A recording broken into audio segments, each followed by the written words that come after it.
pantailaren beste aldean zaudeten lagun guztioi, eskerrik asko gaur gurekin bat egiteagatik. Dakizuenez, Emunen 25. urteurrena ospatzen ari gara eta horren harira antolatu ditugu eraldaketan jardunaldiak. Gaurkoa izango da lehenengo saioa. 2 orduko saioa izango da, denborak zorrotz zaintzen saiatuko gara eta horregatik galderaren bat baldin baduzue, mesedez txata erabiltzea eskatuko dizuegu. Garaiz bagabiltza, galderaren bat planteatu ahal izango dugu eta bestela erantzunak saioa amaituta gero idatziz bidaltzen saiatuko gara. Mikroak eta kamarak itzalita egitea erabaki dugu, irudiaren eta soinuaren kalitatea zaintzeko. Hala ere, ziur gaude, aurrerago izango dugula elkar ikusi eta entzuteko aukera. Zan bezala, elkarrizketarako aukera gutxi izango dugun arren, animatzen zaituztegu zuen burua aurkeztera txatean, nahi baduzuen noski. Gogoratu baita ere, aldi bereko itzulpena martxan dugula. Podéis cambiar el idioma del audio eligiendo el canal de interpretación de abajo en la pantalla. Eta besterik gabe saioaren nondik norakoak azalduko dizkizuegu. Hasteko Olatz Dorronsoro, Emuneko koordinazio taldeko kidea eta iraunkortasun arduradunak hartuko ditza. Ondoren, Josep Maria Canilles, enpresa iraunkorraren eta aniztasunaren garrantziaren inguruko zertzelada batzuk emango dizkigu. Eta amaitzeko, Niesen enpresako eta Bogan taldeko ordezkariak izango ditugu beraien esperientzia kontatzen. Bogan taldetik, Ainhoa Solozabal eta Esti Beraza izango ditugu gurekin. Niesen ABB-ko Iñaki Letek ezin izan du gaur gurekin egon, azken orduko agenda arazoengatik, eta horregatik Mikel Villanueva eta Txus Alfonso daude gurekin. Hizlari ez gain, Niko Kuenka, ekonomilaria eta enpresa bideaneko koordinatzailea dago gure artean, zutabegile lanetan. Urriaren 6an, Arrasaten egingo dugun topaketan, gaurko saioak sortzen dizkion gogoetak plazaratuko ditu. Eskerrik asko, Niko. Besterik gabe, Olatz Dorronsoro lankidearekin uzten zaituzte. Mila esker, Eune. Egunon eta ongi etorri gaurko saio honetara. Jardunaldi honen leloari helduz, eskerrik asko gaur zalantzari leiho bat irekitzera ausartu zareten guztioi. Jakin badakizue, aurten Emunek 25 urte betetzen dituela. Eta ospakizuna probestu nahi izan dugu gure komunitateari ekarpen bat egiteko. Foro ireki hauen bidez, zuekin, eraldaketan ari zareten era askotako eragileekin, tartetxo bat hartu nahi izan dugu elkarrekin pentsatzeko, elkarrekin jarduteak duen balioan benetan sinisten dugulako. Gaur zein hurrengo forotan, eraldaketa prozesuetako ezagutzak eta esperientzia partekatu nahi ditugu. Gaur egungo errealitatea eraldatu nahi badugu, eraldaketa horrek behar duelako oraingotik asko eta ez ezagunetik zerbait. Estenatoki berri batera joan nahi baldin badugu, ezinbestean oraingoa zalantzan jarri behar dugulako. Eta saio gonbitetarez hori da erraztu nahi duguna. Gutako bakoitzagan mugimendu bat sortu nahi dugu. Zalantzari leiho bat ireki eta oraindik ezagutzen ez dugun horri aukera bat eskaini. Enpresa iraunkorrak bilakatzeko helburu dugun honetan asko hitz egiten da negozio ereduen biziraupenaz eta jasangarritasunaz. Baina gaurkoan Emunen egiten dakigunari lekua egin nahi diogu. Hain zuzen ere, dimentsio sozialari. Eta horretarako, aniztasuna enpresetan landuko dugu gaur, bereziki, gaian aditu eta argitu diren pertsonekin, gure bidelagunekin. Josep Maria Canillesekin, Ainhoa Solozabal eta Esti Berazarekin, eta Mikel Villarrubia eta Txus Alfonsorekin. Geroxeo igonek aurkeztuko ditudanak banan-banan. Geroz eta pluralagoa den gizarte honetan, aniztasuna hitza entzuten dugunean, askotan galdera asko datozkigu burura. Hasteko, zer da aniztasuna? Nola ulertzen dugu gaur egun? Eta etorkizunan, zer begirada berri erapatu beharko genioke? Eta azkenik, euskararen erabilera planek badute kabidarik gaur egungo aniztasun marko hauetan. Guzti honetaz eta gehiagotaz hitz egingo digute gure gaurko gonbidatuek. Baina tira, ursak honetan sartu horretik eta trobentzia handia ez bada, Emunek iraunkortasunean ibilbidean egindako hainbat urrats partekatu nahiko menituzke gaur zuekin. Hasteko esan, orain 6 urte inguru inkorporatu genuela iraunkortasuna gure estrategiara, erronka bera esplizitatuz. Iraunkortasunaren hiru dimentsioak ekartzen baditugu gogora, dimentsio ekonomikoa, soziala eta ingurumenekoa, hemen asko edo gutxi ezagutzen duzuenok jakin badakizue ez gehala aditu ingurumen gaietan. Baina, 2017an gure aztarna ekologikoaren diagnostikoa egin genuen eta bertan 2 inpaktu negatibo nagusi identifikatu genituen. Bat, gure mugikortasunak sortzen zuena zen, eta bestea berriz gure kontsumo energetikoaren ingurukoa. Dimentsio ekonomikoaren inguruan zer esan? Bueno, hemen gaude, 25 urte betetzen, eta zerbait ondo egiten asmatu dugu, ez da? Gure ohiko jarduera behar berrietara egokitzen asmatu dugu, eta era berean aukera berriei heldu diegu. Eta hau dena egiteko ezinbestean barne mailan eraldatu gara. Gure garapen jarduera indartu dugu, berritzeko espazio berriak sortu ditugu, eta gure gobernantza eta antolamendu ereduak berritu eta ireki ditugu. Emunkideon, ahalduntzea eta erantzukizun partekatuak dakartzen onurez jabetuta. Baina batez ere emunek ekarpenen bat egin baldin badu, dimentsio sozialean egin dugu. Lan mundua euskalduntzeko sortu ginen orain 25 urte. Gerora, euskara gure zerbitzu ardatz izanik, jatorri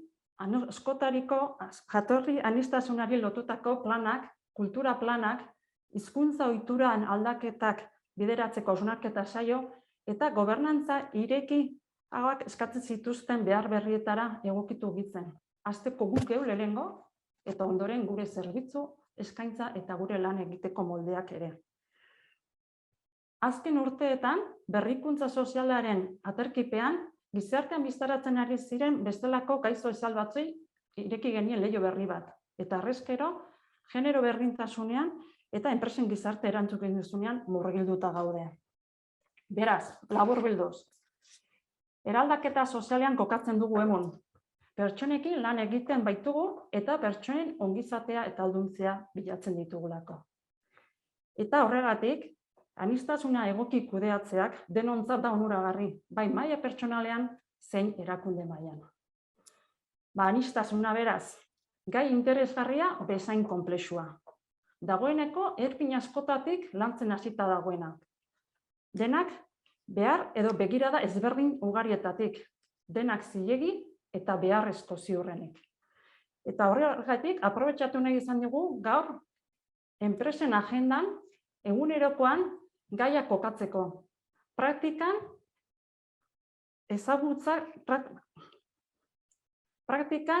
esperientzia ezberdinetatik ikasteko eta alba da etorkizuneko gako posible batzuk adosteko. Eta ez naiz gehiago luzatuko eta gure gonbidatu emango dioguntza. Eskerrik asko Latz, Josep Maria Canillas aurkeztuko dizuet. Bera enpresen eta erakundeen gizarte erantzunkizunean aditua da. 20 urtetik gora daramatza responsabilitat global web atariaren bidez enpresen gizarte erantzukizuna sustatzen. Vector Zinc kooperatibako bazkidea eta aholkularia da, eta Responkat elkarteko koordinatzailea ere izandakoa da. Gaur egun, politika publikoetan eta enpresetan aholkulari lanetan dabil, eta emunetik azken urte hauetan hainbat lan egin izan dugu berarekin elkarlanean, duela 3 urtetik elkarrekin dugun lankidetza hitzarmenari esker. Bon día, Josep María, ongi etorri. Egunon, empiezo.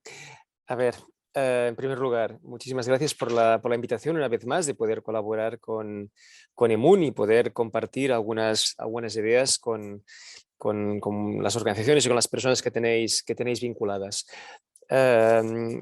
Hablar de la gestión de la diversidad es un reto y un reto de una importancia creciente, sin duda, por lo que ha acontecido en los últimos 20 años a nivel de llegada de muchas personas de otros países, de otras latitudes, pero además porque hoy en día hablar de diversidad ya no solamente es un tema de inmigración, es un tema de todas las diversidades posibles, que son muchas, ¿no? Y algunas pues incluso pues constitutivas de nuestra propia realidad como países. Entonces, para hacer un abordaje de estas materias desde lo que es la responsabilidad social como un enfoque de gestión que en los últimos años se ha ido desarrollando, pues vamos a ver un poco cuál es el contexto, ¿no? De cómo como empresas, como organizaciones, pues podemos o deberíamos abordar estas materias. En primer lugar, a ver, tenemos cada vez más empresas que están adoptando unos compromisos de responsabilidad social. Y esto es una lógica que se ha venido produciendo pues, desde hace 20, 25, 30 años. Es algo, por tanto, relativamente reciente, pero quería destacar un poco cómo ha ido esta evolución, ¿no? En estos años, pues para destacar un poco la lógica que nos trae hasta donde estamos ahora. Y así sitúo un poco pues, el momento, ¿no? En el que estamos en cuanto a esta gestión de los compromisos empresariales. Claro, venimos de hace 25 años, cuando algunas empresas con una cultura más avanzada empiezan a comprender que deben de incorporar en su estrategia un enfoque de lo que en ese momento pues alguien empezaba a denominar responsabilidad social como algo vinculado no a una acción social, no a algo colateral, no puramente a la filantropía, sino una manera distinta de entender la empresa y de cómo crea valor. Y eso empieza a verificarse, que eso realmente funciona. Inicialmente es más una hipótesis de cómo incluso puede ayudar a desarrollar empresas, a sacar todo su potencial, etc. Eso empieza a desarrollarse y empieza, por tanto, a demostrar que es capaz de crear empresas mejores, hasta que llega a generalizarse. Y hay empresas muy distintas, incluso algunas que puramente lo utilizan como un tema de marketing o de greenwashing. Pero llegamos a los últimos años y vemos que ese enfoque va tomando pues algunas tendencias que realmente son importantes, entre las cuales, si me permitís, pues citaré pues la economía circular, pues un tema bastante conocido, ¿no? Que tiene afectaciones ambientales, pero también económicas en la empresa, o por ejemplo los temas de empresa saludable, que pues como la empresa se preocupa para que sus personas y su entorno donde está creando valor, pues realmente se pueda gestionar el tema de salud no solamente desde una lógica de cumplimiento legal, sino de ir más allá y provocar pues un entorno de salud y de bienestar, pues que incluso pues, hay normas que incluso hablan de que una empresa que pretenda trabajar en temas de este concepto de empresa saludable, pues incluso deberían promover el voluntariado entre sus trabajadores y trabajadoras, ¿no? Como una manera de mejorar pues, sus habilidades sociales, su satisfacción, su equilibrio entre los distintos temas, etcétera, ¿no? Por tanto, economía circular, empresa saludable, y hay otra gran tendencia, si quería situar solamente pues tres, que serían temas de buen gobierno, y aquí especialmente pues lo que es el concepto de empresa con propósito como tema que se está desarrollando mucho en estos últimos años, muy recientemente, pero que lo digo porque en algún momento pues seguramente voy a tirar también de aquí. Pero aparte de esas tres grandes tendencias de estos últimos años, pues desde hace también relativamente poco, y coincidiendo con la pandemia, pero incluso de antes, pero la pandemia lo ha acentuado, pues están los temas sociales. Los temas sociales durante muchos años los habíamos dejado un poco aparcados o no les habíamos dado un sentido más estratégico. ¿Por qué? Pues porque se veían como un tema más filantrópico, como eso que hacían las empresas desde siempre, que hacían temas de acción social, pero cuando hablábamos de responsabilidad social, pues eso debería tener una conexión más integral, más conectada a la estrategia de la empresa, y por tanto se había dejado un poco aparcado. ¿Pero qué ha pasado? Pues que todos, y las empresas por supuesto, hemos tomado conciencia de la gravedad del momento y de las desigualdades crecientes que hay, y por tanto pues ha habido una recuperación de ese sentido de cómo la empresa debe actuar en el campo social, ¿no? Cómo la empresa debe tener pues una capacidad de crear un impacto social, de hacer una inversión social, ¿no? E incluso pues han cambiado las maneras, ¿no? Hoy en día se habla de inversión social, ¿no? La empresa no solamente da un dinero para colaborar, sino que incluso pues hay personas directivas que se ponen pues dentro de esas organizaciones sociales para asegurar o para dar también sus habilidades para que eso pueda generar el máximo impacto, etcétera. Por tanto, aquí hay una una cuarta lógica, también una gran tendencia que en ese momento se está desarrollando.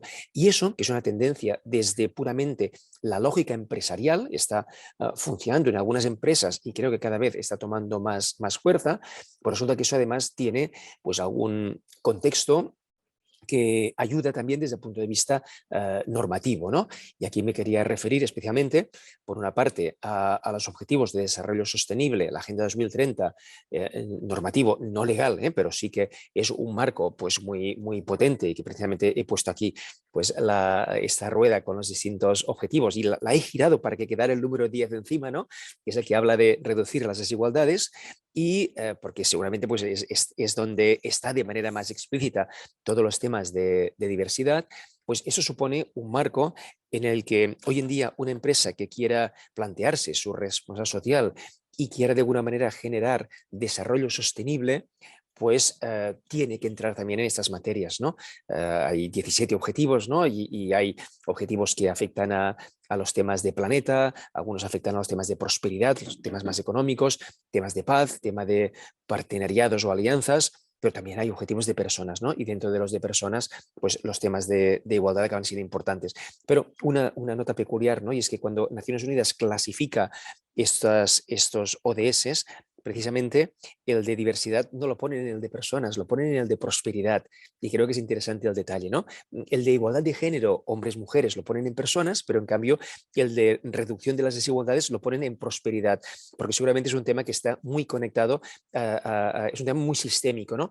Porque afecta no solamente a las desigualdades entre personas, sino también a las desigualdades entre países, entre territorios, con lo cual, y todos los temas de inmigración, pero también todas las dificultades que tienen algunos colectivos para acceder a su pleno bienestar social o su integración. Por tanto, aquí habría temas por supuesto, de género, pero también de discapacidades o de cualquier elemento que sea una dificultad en ese sentido, ¿no? Por tanto, aquí tenemos un reto en el máximo nivel, ¿no? Que son los ODS y que están todos los actores, sean actores públicos, sean gobiernos grandes, pequeños, ayuntamientos, sean empresas también grandes, pequeñas, autónomos, microempresas, organizaciones sociales, culturales, deportivas, las que sean, y la propia ciudadanía, ¿no? Tenemos pues esta apelación de Naciones Unidas para que antes del 2030 hagamos posible estos retos, ¿no?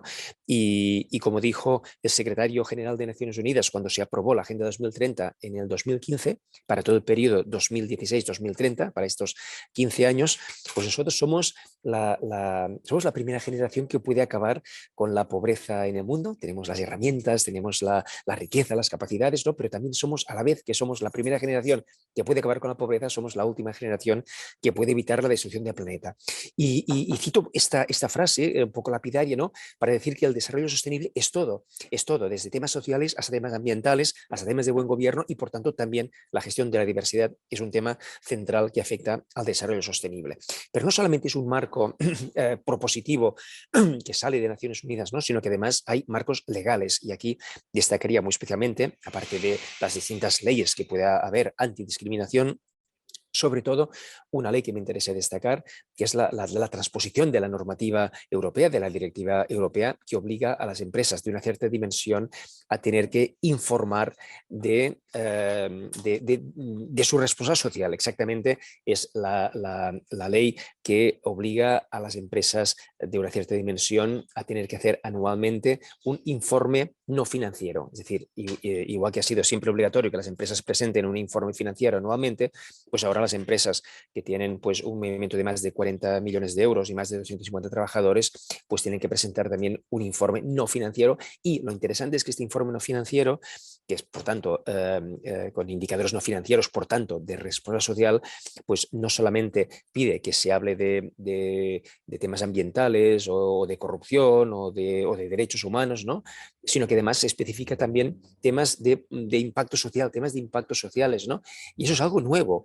Es algo nuevo que de hecho se añadió un poco posteriormente porque, claro, esta normativa, que por tanto es de obligado cumplimiento y con multas importantes, pues pide a las empresas que en todas esas materias la empresa explique cuáles son sus políticas y cuáles son sus impactos, ¿no? Cuáles son sus resultados. Y resulta que una empresa, pues en materia ambiental, pues es un tema que, bueno, es un tema técnico que las empresas ya se encuentran cómodas y conocen más o menos y lo harán mejor o peor, pero saben de qué se está hablando, ¿no? Pero en temas sociales hay todavía un gran desconocimiento, ¿no? Y que una empresa se encuentre, que le pregunten, no le obliguen, pero le pregunten, oiga, ¿usted tiene una política social? Y lo tenga que explicar. ¿Y qué impacto genera esa política social? Pues claro, es que incluso hay entidades del tercer sector que actúan en el campo social, pero no tienen como empresa una política social, ¿no? Para ver cómo generan ese impacto, ¿no? Y que lo tengan en el máximo nivel como una política, ¿no? Y por tanto, en un nivel elevado de la estrategia de la propia organización. Eso es algo que es nuevo y eso marca esa tendencia a que los temas sociales se están integrando realmente. Eso, de hecho, si me permitís, vuelvo a cuando he hablado de esas tendencias, ¿no? Y he dicho que una de las tendencias vinculada al buen gobierno es el de la empresa en propósito. Pues bien, cada vez más hay empresas, todavía pocas y es normal que sea así, que están definiendo un propósito empresarial, que están repensándose como empresas. ¿Qué quiere decir tener un propósito? Pues quiere decir que yo, como empresa, no solamente pienso en términos de cómo voy a beneficiar al accionista, sino que pienso en términos de cómo voy a crear valor compartido para todos los grupos de interés, también para la propiedad, pero también para las personas del propio equipo, también para la clientela, también para proveedores, también para la sociedad, para el vecindario, etcétera, ¿no? Para el fisco incluso, ¿no? Es decir, cómo tú vas a crear valor compartido. Y eso no solamente como una reflexión teórica o emocional, sino algo que realmente tiene que estar, y así es como lo hacen las empresas en propósito, tiene que estar realmente vinculado al máximo nivel de la empresa. Hay empresas que incluso lo ponen en sus estatutos o como mínimo en sus políticas. Claro, eso es un cambio importante, ¿no? Porque cuando hablamos de diversidad ya no hablamos de una reacción de una empresa que, ay, pues ahora resulta que, claro, tenemos tantas personas venidas de fuera y, bueno, a ver cómo lo hacemos. Ya no puede ser una actividad o unas acciones empresariales de carácter reactivo. La empresa tiene que asumirlo como una acción en positivo. La empresa tiene que tener unos elementos de planificación en ese sentido, ¿no? Y tiene que tenerlo como una política sobre la cual pueda informar. Y es que, de hecho, cuando hablamos de gestión de la diversidad, pues cada vez más, como es un tema que se ubica dentro de esta gestión de la responsabilidad social, pues vemos que ya la gente lo define no solamente como unas acciones para ver cómo soluciona el tema, ¿no? Sino realmente como una estrategia corporativa y que está destinada a potenciar e integrar esta diversidad que es tan diversa, ¿no? En temas culturales, religiosos, lingüísticos, orientaciones sexuales, etnias, etcétera, etcétera, cómo ponerlo en valor dentro de la empresa, o sea, no solamente cómo abordar problemas, ¿no? Sino cómo tratarlo como realmente un activo dentro de la empresa, incluso cómo hacer que de ese activo podamos obtener un retorno. A quien habla incluso de traducirlo en beneficios, ¿no? Bueno, de alguna manera tratarlo como algo que realmente es un valor, un activo para la empresa.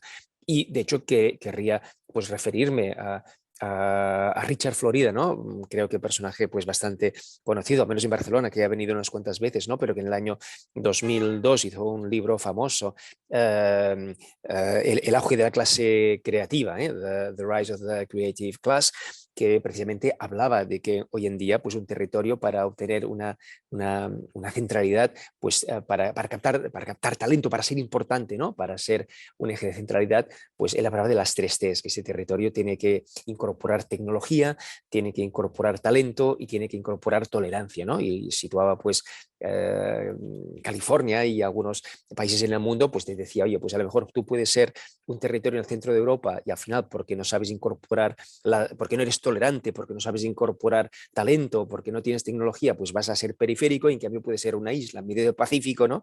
Quizá exageraba, pero quizá pueden ser un centro de captación de talento, ¿no? Pues eso es importante, ¿no? Entender en positivo que esta gestión de la diversidad puede ser realmente un activo para hacer empresas y contextos empresariales, ecosistemas empresariales, territorios que realmente sean un foco para vivir positivamente esa diversidad y a la vez pues para captar el máximo de talento posible, ¿no? Y eso pues para las organizaciones que además pues estamos o tenemos una vinculación no solamente ya con la diversidad, sino específicamente, como es el caso de MUNI, también en nuestro caso, pues con temas de lengua que creemos que son importantes, pues seguramente es un activo más a poder incorporar. Y de hecho quería referirme, ¿no? Al contexto español, porque cuando hablamos de responsabilidad social, pues una empresa debería de incorporar aquellos temas que son relevantes para la empresa y para el territorio, ¿no? Y como a veces hemos hablado pues con Emun, ¿no? Pues tenemos una extraña sensación, ¿no? De que esa metodología, pues que está muy dibujada, muy escrita, muy trabada, ¿no? En España pasa algo un poco raro en ese sentido, porque cuando hablamos de los temas de diversidad, incluso hay organizaciones que se dedican, expertas en temas de responsabilidad y diversidad, ¿no? Que cuando abordan este tema, pues hablan de todas las diversidades posibles, todas las posibles, hombre, mujer, diversidad sexual, binarios y gitanos todas las diversidades posibles. Y hay una que nunca aparece, que es la lengua, ¿no? Es algo realmente curioso porque es una diversidad que realmente forma parte, es constitutiva de la realidad de lo que es el Estado español, como realidad plurinacional y pluricultural, plurilingüística, etcétera. Y es curioso cuando a veces hay organizaciones que en países que no tienen pues, el grado de pluralidad constitutiva que hay aquí, pues incluyen el tema de lengua, y en cambio aquí parece que incluso cuando han copiado documentos ha habido una intencionalidad para suprimir este elemento, ¿no? Por tanto, es un tema que, a pesar de que toma materialidad desde un punto de vista técnico de gestión de la responsabilidad, incluso pues es evidente, y en los últimos años se ha visto que es fruto de conflictos, no solamente ya políticos, sino sociales, pues es algo que una organización debería de poner en el foco como un foco más, por supuesto, entre los muchísimos focos que una empresa debería de poner, pero es algo que no puede pasar de puntitas y pensar que, bueno, es algo que corresponde a la política resolverlo. No, no, las empresas en este momento tienen una capacidad, un potencial y una necesidad de abordar los temas en los que realmente pueden aportar. Hace unos años, cuando preguntabas a la sociedad, a las personas, ¿quién puede resolver los problemas del mundo? La respuesta hace 20 años era los gobiernos. Cuando hace 5 años o 7 años, creo, se vuelve a hacer este ejercicio de preguntar, de hacer un estudio sociológico y preguntas a la población quién puede resolver los problemas del mundo, la respuesta, y eso es algo muy importante, ha variado. La respuesta es las empresas. Y eso es algo muy importante. De una parte, para la administración, para reflexionar si está quedando pues, un poco aquí apartada en la jugada, porque la gente percibe que realmente es la empresa quien tiene no solamente la capacidad, el potencial, el poder, la capacidad de actuar globalmente, mientras que los estados actúan localmente, sino que además tiene la fuerza de voluntad y de innovación, ¿no? Pues para proponer soluciones. Y eso supone realmente una expectativa muy grande para las organizaciones. Hay una expectativa muy grande, delante de la cual, en este momento, cuando a la gente les preguntan y lo están haciendo, la respuesta es no. Por tanto, esto supone realmente una prueba de fuego, ¿no? Y es por eso que algunas organizaciones, algunas empresas están dando el salto. Es decir, ya no es suficiente con que yo gestione desde un punto de vista correcto, mecánico, mi responsabilidad social. Tengo que hacer un paso más, tengo que realmente asumirlo desde el concepto de mi empresa, tengo que repensar mi empresa, ¿no? Y es aquí cuando en estos ultimísimos años pues ha habido esta evolución, hablar de empresas con propósito, empresas que se plantean realmente intervenir para cambiar, para mejorar la sociedad y se plantean objetivos que van mucho más allá de su propia actividad económica, ¿no? Y sorprende incluso cuando a veces ves anuncios de algunas empresas que incluso ya no solamente tienen un propósito, incluso hacen activismo empresarial, ¿no? Eso es algo fantástico cuando hay empresas que hacen activismo empresarial y conocemos pues muchos casos de empresas pues que para vender pues ropa o para vender cremas o perfumes, pues a lo mejor ves que sacan pues imágenes de distintos cuerpos de mujeres normalizando pues las distintas tallas, por ejemplo, ¿no? Eso sería activismo empresarial, pero eso ya no solamente pasa pues en temas de derechos humanos o de diversidad, sino que está pasando ya en muchísimos otros temas. De hecho, en Cataluña en estos momentos pues tenemos una campaña de televisión de una empresa telefónica que se basa, y eso nunca había pasado, que hace activismo lingüístico, ¿no? O sea, que no solamente es un atributo más de su producto, sino que es el elemento central y por tanto es activismo lingüístico. Eso es una manera también de contribuir a hacer un mundo mejor de acuerdo con lo que es el desarrollo sostenible, pero a la vez es una herramienta de diferenciación en el mercado y para posicionar a la empresa desde ese compromiso. Todos esos son retos que tenemos en este momento encima de la mesa, son retos que algunas empresas están abordando inteligentemente y que sería bueno que desde las organizaciones y seguro que las personas pues, que están aquí vinculadas a Emun, ¿no? Pues somos personas pues sensibles con estos elementos, pues sería bueno que que viéramos la oportunidad de convertir estos valores que seguramente siempre hemos tenido, convertirlos realmente en estrategia de empresa. Ahora es el momento, ahora tenemos la oportunidad de realmente aprovechar toda esta diversidad que tenemos en las organizaciones para sacar el mejor talento, para convertir las organizaciones en espacios donde podamos crear valores, donde podamos compartir y experimentar en maneras de generar bienestar y felicidad en las empresas y que contribuyamos desde aquí también a hacer un mundo mejor. Muchísimas gracias por vuestra invitación. Eskerrik asko beste behin, Jose Maria, gaiari kokapen egokia egiteagatik. Denboraz ondo gabiltza, beraz animatzen zaituztet galderaren bat edo aipamenen bat egitera, txataren bidez. Momentu honetan, 86 pertsona edo 86 konexio gaude, eta ziur nago norbaiti zerbait bururatuko zaiola. Niko Cuenca galdetu aukera duzu galdera egiteko.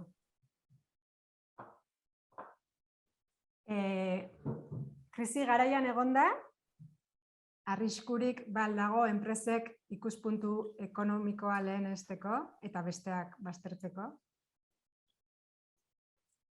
Jose María, nos preguntan en este contexto de crisis si existen riesgos Perfecto, de sí, que sí. las empresas prioricen un poco la dimensión económica y dejen de lado la social.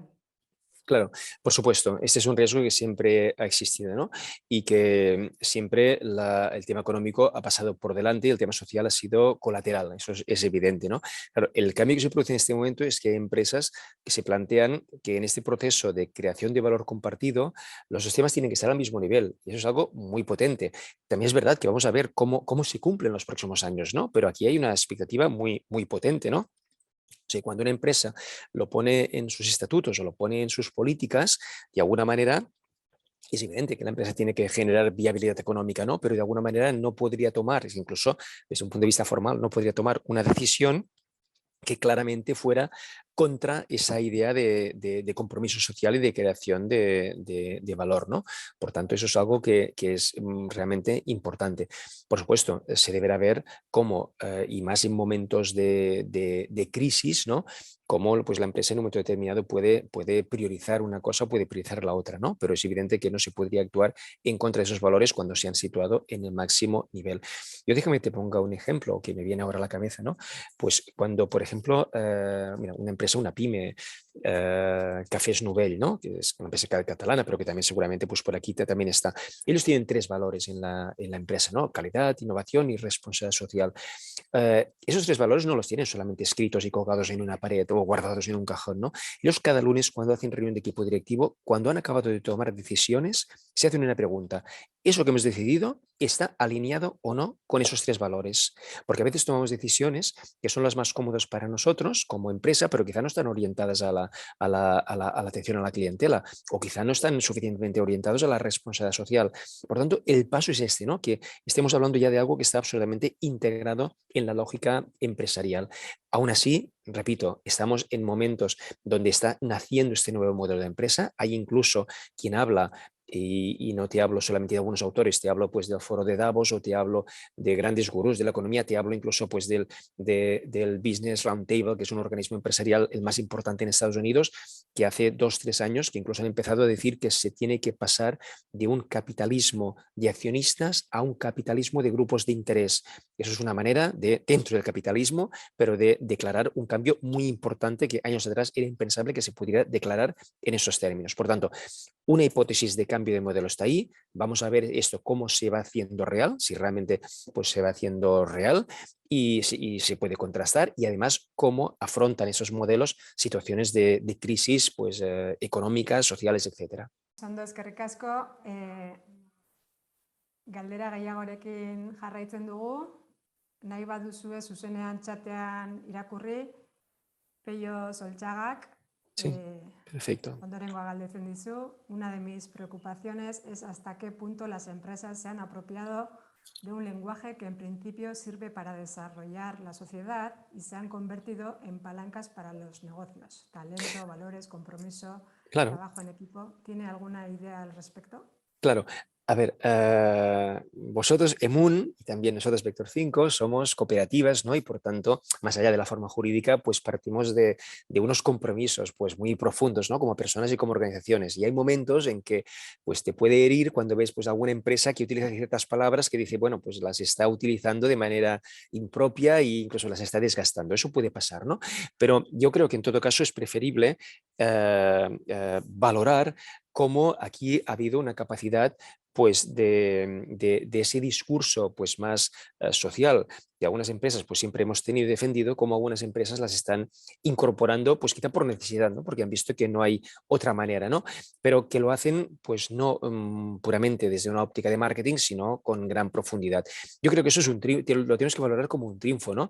Y lo tenemos que aplaudir cuando sea correcto, ¿no? Y por supuesto criticar a aquellas que hablen pues con algunas palabras que sea más greenwashing que no otra cosa, ¿no? Eso es correcto. Aquí yo prefiero que nuestra energía se dedique más a ver realmente cómo desde los sectores de las empresas pues más avanzadas en ese sentido, cómo aseguramos que estamos también marcando tendencia, ¿no? O sea, me preocuparía, por ejemplo, ¿qué cosas me preocuparían? Pues que resulta que al final haya empresas, algunas, pero algunas empresas pues tractoras en ese sentido, que realmente estén a través de una gestión excelente de su responsabilidad social y a través de convertirse en empresas con propósito, pues estén obteniendo un reconocimiento social, incluso a lo mejor pues accediendo a licitaciones públicas, etcétera, que a lo mejor por parte de empresas de la economía social, pues a lo mejor queden más en una óptica resistencialista y no sepan posicionarse aquí. Yo creo que el sector de la economía social, por suerte, ha ido creciendo y posicionándose de manera importante en estos últimos años. Creo que es bueno que no perdamos el miedo y perdamos esa actitud que a veces puede ser resistencialista y vayamos realmente pues a asumir, ¿no? Como mérito también propio de esta capacidad de ayudar a contribuir a cambiar el conjunto del mundo empresarial y de las organizaciones. Aintzane Muguruza, egunon, galdera ondorengoa da. Enpresaren ikuspuntu sozial hau errazago ikusten da Euskal Herrian gehiengoak diren enpresa ertain eta txikietan, edo enpresa handiak dira aintzindari eta inguruko enpresetan prozesua sustatzen dutenak. A ver, ¿sabes qué pasa? Que las empresas grandes se percibe más porque tienen, por supuesto, pues más capacidad comunicativa y más interés comunicativo, ¿no? Y en cambio, en las pymes, pues a veces lo hacen de una manera tan integrada, tan normal, tan vital, que a veces ni ellas mismas se dan cuenta de que son en ese momento actores de un cambio, ¿no? Y por tanto, no lo comunican, ni a veces tienen canales para comunicarlo, ni a veces demasiado interés para comunicarlo. Aquí se produce, pues, una distorsión, ¿no? En esta percepción que podemos tener. Yo creo que es importante que haya empresas grandes que se vayan posicionando y hay empresas que, por supuesto, con todas sus imperfecciones, pero, pues, por ejemplo, no sé, Unilever, pues para poner un ejemplo, ¿no? De una empresa grande y que años atrás pues la podías criticar, pues ahora también puedes criticar cosas, seguro, ¿no? Pero, pues vaya, los cambios que han hecho en estos últimos 10 años y los compromisos que van asumiendo, pues están muy bien, ¿no? Y es una empresa de estas enormes, pues bueno, fantástico, y eso no quiere decir que no puedas criticar cosas.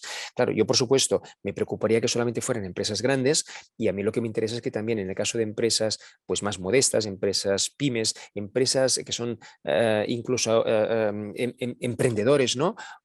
Microempresas, que podamos realmente poner en valor lo que hacen, que podamos acompañarlas para que realmente eso que hacen que es tan interesante, pues lo puedan vincular, que no sea algo que lo hacen puramente porque la propiedad, si es una empresa convencional, la propiedad tenga esos valores, porque a veces puede pasar que en una pyme convencional, pues la familia propietaria, pues porque tiene esos valores, pues lo acaban haciendo, pero no lo saben vincular adecuadamente a la estrategia empresarial, ¿no?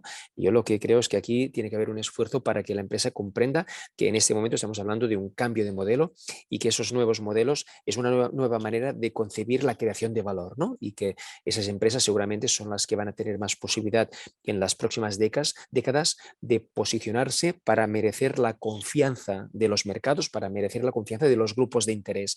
Y que una empresa que no aposte por tener un propósito, por supuesto que va a poder continuar en el mercado, ¿no? Pero de alguna manera pues va a ser como una empresa que ya no tenga calidad, que va a ir quedando, bueno, va a tener un hueco, ¿no? Pero va a ser más residual, ¿no? Por tanto, yo creo que lo importante es eso, ¿no? Que las empresas entiendan que es un nuevo modelo de competición, un nuevo modelo para estar en el mercado de productos, pero también en el mercado del talento, ¿no? Que es muy importante. Eskerrik asko, Jose Maria. Badago galdera gehiagorik, bestela hurrengo islaria aurkeztuko dizuet. Bai, badago beste galdera bat. Aniztasun linguistikoaren kudeaketari dagokionez, praktika interesgarririk eta zein garapen iraunkorreko helburutan kokatzea da estrategikoagoa? Claro, a ver, de hecho, aquí en Euskadi es donde tenéis una experiencia enorme en estos temas, ¿no? La gestión interna, sobre todo. Mira, claro, a veces en Cataluña hemos puesto demasiado el foco en temas como es la percepción externa de la lengua, ¿no? Por ejemplo, el etiquetaje de los productos. Y seguramente, pues, por razones que son fáciles de comprender, pues quizá aquí en Euskadi no habéis puesto tanta importancia en esos temas y más en el aprendizaje de las personas, ¿no? La euskaldunización de la empresa desde el punto de vista laboral. Yo creo que aquí lo habéis hecho muy, muy bien, ¿no? Además, en estos últimos años, pues yo creo que ha habido un retroceso en el sentido, pues ya hablo sobre todo en Cataluña, pero quizá puede ser en algunos temas compartidos, ¿no? Pero por una parte, pues ha habido, claro, o sea, Cataluña somos el país en Europa, juntamente con Francia y con Alemania, con más inmigración. O sea, desde el año 2000 hasta el 2015, pues hemos aumentado en un 15% la población. Esto está al nivel de Francia y de Alemania, con lo cual ha habido una presión social enorme, pero además sin herramientas, como tienen los estados normales, pues para poder integrar adecuadamente a esta población. Pero es que además, por temas políticos, algunas empresas que integraban y hacían el esfuerzo para integrar, para normalizar esa integración, pues han quedado un poco paradas, ¿no? Porque les daba miedo de que eso se politizara, ¿no? Ese esfuerzo para integrar a las personas, con lo cual estamos en una situación un poco de esta complejidad. Pero es que además, y volviendo al tema más en general de la diversidad, es que antes, cuando hablaba de las dificultades que hay en el contexto español, bueno, es que además aquí que la diversidad es tan importante desde todos los puntos de vista, por supuesto hablábamos del lingüístico, pero todos los puntos de vista, tanto de personas inmigrantes, culturales, etcétera, pues resulta que hablas con empresas. Mira, os pongo un ejemplo. De hecho, nosotros desde la asociación empresarial donde estamos, desde Respon.cat, hay unos premios con distintas categorías y había una categoría que era de gestión de la diversidad. Pues el año pasado se quedó desierto y seguramente pues este año ya no se convocará esta modalidad. ¿Por qué? Pues porque las empresas, pues a pesar de que tienen una gran cantidad de personas venidas de otras latitudes, pues no es algo que lo tengan sistematizado. Tienen algunas buenas prácticas, pero no es algo que tienen correctamente sistematizado. Y nos hemos encontrado incluso empresas con las que habíamos hablado y nos dicen, oye, es que no nos sentimos pues satisfechos de incluso preferimos que no nos reconozcáis lo que estamos haciendo porque es muy poco sólido, ¿no? Pues esta es la triste realidad, ¿no? Pero ¿qué pasa? Que comparas con otros países, especialmente pues, en el mundo anglosajón, y bueno, pues por cuestiones, pues evidentemente de ya hace muchos años, tienen claro que ese es un elemento a gestionar y lo gestionan de manera excelente. Incluso tienen normas para gestionar la gestión de la diversidad en la empresa, en todo el mundo anglosajón. Pues aquí, que tenemos una realidad también muy intensa en diversidad, de hecho hoy en día creo que en todo el mundo, pero aquí muy específicamente, pues no lo estamos gestionando. O si se gestiona, pues bueno, temas de género por ahí, o un tema cultural por ahí, algún tema de religión por ahí, pero no con una lógica de gestión global de esa diversidad. Eso es un reto que tenemos pues como países y como Estado y como Europa, pero muy especialmente pues aquí en España creo que es un tema, algo que nos falta de manera importante y que especialmente pues creo que en Cataluña y País Vasco pues deberíamos de quizá empezar a pensar que deberíamos liderar estos temas, ¿no? En ser excelentes en esta gestión. Seguimos con las preguntas. Beste galdera bat, Mikel Asnar. Subjektu nagusiak enpresak izateak maila batean kezkatzen nau, zalantzak sortzen dizkit. herritarron eta botere publikoen protagonismoa bigarren mailakoa bada, honek guztiak zein ibilbide du? Claro, mira, a ver, yo intento hablar, aparte de también, que yo puedo compartir tu preocupación sin duda, pero claro, yo intento hablar desde la realidad, ¿no? Para no engañarnos, ¿no? Y la realidad es que, pues mira, hace 40 años, si tú cogías un saco y metías ahí 100 bolas y que se correspondieran a los PIBs de los países, ¿no? Allí ponías Francia, Alemania, Inglaterra, pero también ponías bolas correspondientes pues al dinero que mueven las empresas, ¿no? Y ahí ponías pues también IBM, Coca-Cola y tal, pues la mayoría de esas bolas, la inmensa mayoría, eran países, ¿no? Pero desde hace pues 20 años eso ha cambiado y la mayoría de esas bolas pues son de empresas privadas, de grandes corporaciones privadas. Con esa imagen gráfica lo que quiero decir es que es evidente que con la globalización pues ha habido una inversión y está claro quién tiene más poder. Esa es la realidad. Por tanto, lo que no podemos es pensar, creo que sería iluso, que solamente desde las políticas públicas vamos a mejorar el mundo. Yo creo que aquí hay una lógica que debemos pensar que todos los actores tienen que contribuir y lo tenemos que hacer de la manera más positiva posible. De hecho, fíjate que cuando Naciones Unidas siempre, cuando había lanzado iniciativas, siempre se dirigía, como es lógico, al sector público, a los gobiernos, y solamente llamaba a la puerta de las empresas pues, para pedir dinero para que pagaran algún programa. Bueno, pues desde el año 2000 eso cambió porque hizo un programa dirigido a las empresas, que era el Pacto Mundial, donde pedía a las empresas que voluntariamente suscribieran unos principios de adhesión a los derechos humanos, derechos laborales, lucha contra la corrupción, temas ambientales, etcétera. Y más ha cambiado en el 2015 cuando se aprobó los ODS, estos que veis aquí, ¿no? La Agenda 2030, porque por primera vez Naciones Unidas lanza una iniciativa que se dirige simultáneamente a todos los actores públicos, privados, sociales, ciudadanía, grandes, pequeños, y creo que esa es la lógica, ¿no? Hablar de alianzas para hacer posible conseguir esos resultados. La mayoría de temas son urgentísimos, ¿no? Los temas de la emergencia climática, en Cataluña también hablamos ya de la emergencia lingüística, hablamos de muchas emergencias todas a la vez. Eso lo tenemos que abordar desde una lógica transversal, que es el desarrollo sostenible, y también desde una lógica transversal de sinergias para que todos los actores apunten hacia ahí. Yo creo que es preferible hacer esta lógica y ver cada cual qué es lo que puede aportar. Por supuesto, el sector público y el sector social no tienen que quedarse detrás, y todo lo que puedan hacer, pues por supuesto, bienvenido será, ¿no? Y creo que les corresponde un papel que es muy legítimo, pero creo que no debemos ponernos de lado ante una realidad que en los próximos años va a ser importante, y es que las empresas que adopten una política de alto compromiso a partir de un propósito corporativo van a ganar una legitimidad social muy importante. Y eso nos guste más o menos, pero es una realidad que también se puede leer muy positivamente y que va a ser un reto para los que estamos en el mundo social, cooperativo, para ver aquí cómo eso se encaja, cómo podemos realmente pues, asegurar que la gobernanza de los territorios, de los países, pues incorpora adecuadamente esa realidad, pero eso va a ser así. Con lo cual, yo creo que ahí debemos de pensar cómo vamos a ubicarnos también desde otros sectores, pero la lógica es esta y ya se está produciendo, ¿no? Por tanto, bueno, pues vamos a ver cuáles realmente las empresas que realmente pueden tener compromisos que sean fiables, auténticos, profundos, sinceros, y cómo eso podemos a partir de ahí contribuir a generar alianzas. Muchas gracias, Josep María. Eskerrik asko, Eskerrik galderak asko. egin dituzuen guztioi, aurrera egingo dugu. Kataluniatik Oarzo aldera jauzi egingo dugu. Mikel Villarrubia eta Txus Alfonso aurkeztuko dizkizuegu. Mikel Villarrubia, Niesen enpresako giza baliabideetako arduraduna da, eta Txus Alfonso administrazioko langilea eta euskara batzordeko koordinatzailea.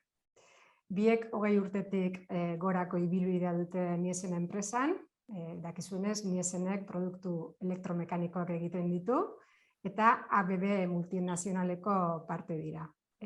Hala ere, Oarsoaldeko komunitatearekin lotura handia duen enpresa da. Aniztasunarekin eta iraunkortasunarekin duen konpromisoaren berri emateko eskatu diegu eta haien politikak aurkezteko. Beraz, nahi duzuenean, Mikel eta Txus. Oso, ondo, eskerrik asko. Zekit ondo entzute zaidan, o ikusten zaidan? Bale. Bueno, eskerrik asko, Igone. Igoneak lehen hasien esan duen bezala, hasiera batean Iñaki Lete gotegoa zen hemen, Iñaki Lete gerentea da, pena bada, laneko kontu batetik ezin izan zuen etorri, saiatuko naiz alde noberin ordezkatzen eta esplikatzen pixkat aniztasunaren inguruan ditugun esperientziak, ezta? Orduan, baukat bai, aurkezpen bat zurekin konpartitzeko, izango diazute ondo ikusten den. Bueno, haba beniazen eta aniztasuna, ez? Bueno, hoi baino lehen utzia zuen pixkat, ez delako gaurko gaia, baina, bueno, momentutxo baten esplikatu zer garen enpresa eta zer egiten dugun, ez? Bueno, ni esan enpresa, Igonek esan duen bezala, material elektriko txikiko marka gara, ez? Zer da material elektriko txikia, batez ere, interruptorea, entxufea da gehien ikusten dena agian ezagunena, ez? Baina ez bakarrekan hori. Baita ere guk zuen etxean daukazute instalazio elektrikoko beste elementuak ditu gure katalogoan, ez? Domotika, produktu elektronikoa eta bar, ez? Bueno, egun urte baino gehiagoko enpresa gara, baditu urte batzuk, errentia sortu ginen, eta horren irartunen gaude, 200 bat langile gara, gutxi gara bera, gaur egun, eta bueno, bai lidergoa dugulago Espainian markatuan, eta baita beste atzertar markatuan saltzen dugu, ez? Eta bueno, bai ni esen beti elkartuko nukenik diseinu eta innovazio hitzekin da, guretzat garrantzitsua da produktu kalitatezkoa eta diseinuzkoa egitea, ez? Eta saltzea. Eta Igonek baita esan duen bezala, gu ABB-ko parte gara. ABB multinazionala da. Eta, bueno, ABB dela zea propoberi, multinazional guztiak bezala, baina kasu honetan ikustu bereziki globala da, ez? Eta dimentsio handiko enpresa da, hau da, 1000 langile baina gehiagoko enpresa da, 100 herrialdeetan baino gehiago dago, eta automatizazio eta elektrifikazio merkatu eta sektoretan lan egiten du, ez? Hola, azkar batean, zeintzu dira ABB-ko produktuak, batez ere, lau negozio ditugu, ez? Bata robotika, robot industrial eta robot kolaboratiboak, agian dela, ABB-ko gehien ezagunena, ez, agian. Hortaz aparte baita motorrak eta barredoreak, elektrifikazio produktuak noski, eta baita ere, enpresa hundien gazistikak eta holako automatizazio prozesuak baita martxan jartzen ditugu, ez.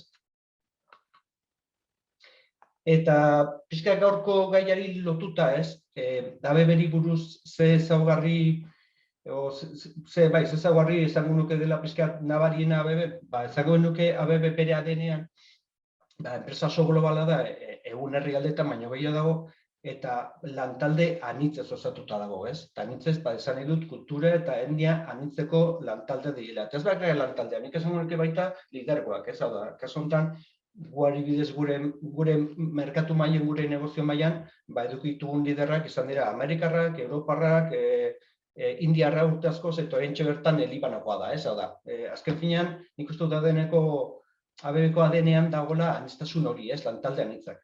Eta guretzat, eta ABB-entzat, balore bat da. Eta, balore bat denez, baita aniztasun eta inklusio estrategia daukagu, ez? Definituta. Eta orduan, pixkat horren arira itzengo dizuet, eta, pare bat hola esperientzia nahi duzuekin konpartitu, ez? Baina bai hori baino lehen, eta gainazuk Josen Maria pixkat esan duenarekin batera, baina eko nuke ez dakit lehenbiziko mezu bat, bezu bat ez, helarazi guretzat garrantzua dela, ez? Zergatik ABB-en lan egiten da aniztasun eta inklusioaren inguruan, arrazoi bat argi dago, ez, eta denek ulertu dezakegu. Dela, berdintasun edo justizia, ez, kontzeptua, ez, hau da, denok daukagu eskubidea, lan egiteko, eta denok eduki behar eskubide berdinak, ez, lan egiteko, naiz izan ez berdinak, naiz pentsatu eta ze kulturakoak da, eta bar, ez. Beraz, kontzeptu bat, kultura, kontzeptu bat, justizia eta bidetasuna da, baina beste bada, emaitza hobeagoak lortzen ditugula enpresa lantaldean itzekin, hau da, sinesten dugu eta hau txusor dagoela beti defenditu izan du hori euskaren inguruan, baina nik izango nuke baita aniztasun inguruan, gu benetan pentsatzen dugu lantaldean itzak edukitan ABB enpresan eta ABB izenen, lortzen ditugula emaitza hobeagoa lanean.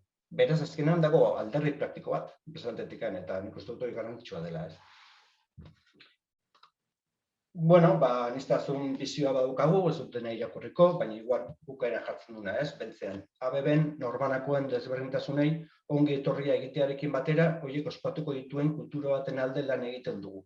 Hitz oso ponposoak dira, ez, baina nik nahi duena esan da, azken finean, hasieran esaten dizuena, hau ez da bakarrik egiten errespetu bat behar dugula, eta ikusten dugula bidetasun bat bezik, eta benetan uste dugu, lantalde anitzak nahi ditugu eta aniztasun nahi dugu enpresan. Horregatik horren bila jungo gara. Ez da bakarrikan daukaguna egin baizik eta horren bila joango gara.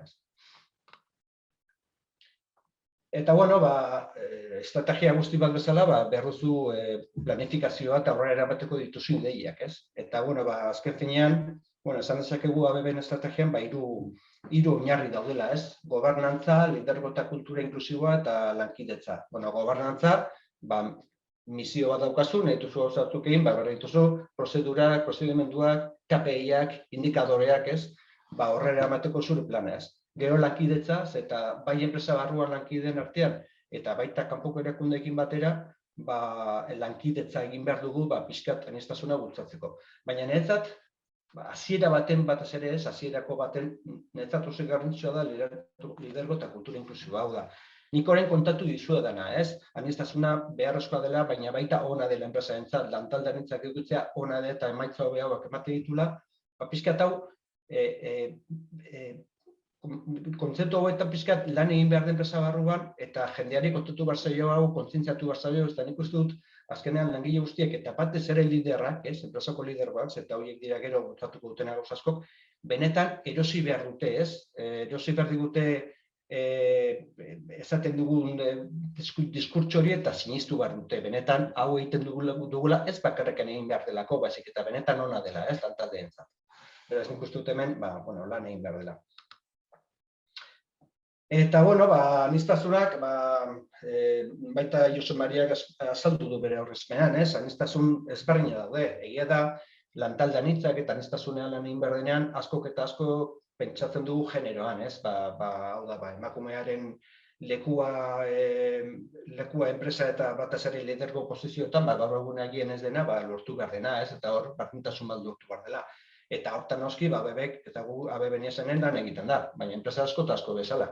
Baina, Jose Mariak esan duen bezala, ez da bakarrik aniztasun hori. Dago generoa, dago LGBTQ+eko kolektiboaren inklusioan lan egitea, gaitasun ezberdinak, eta ez gaitasuna diskapazitateak esaten dena, ez? Edo gaitasun ezberdinak dokante jendea edukitzea taldeetan, belaunaldi ezberdineko jendea edukitzea baita lan taldeetan, ez bakarrik jende gazte, baizik eta jende heldua bere lekua eduki behar du, etnizitatea noski, hau da kultura eta handi ezberdineko jendea edukitzea lan taldeetan, eta pentsamendu aniztasuna.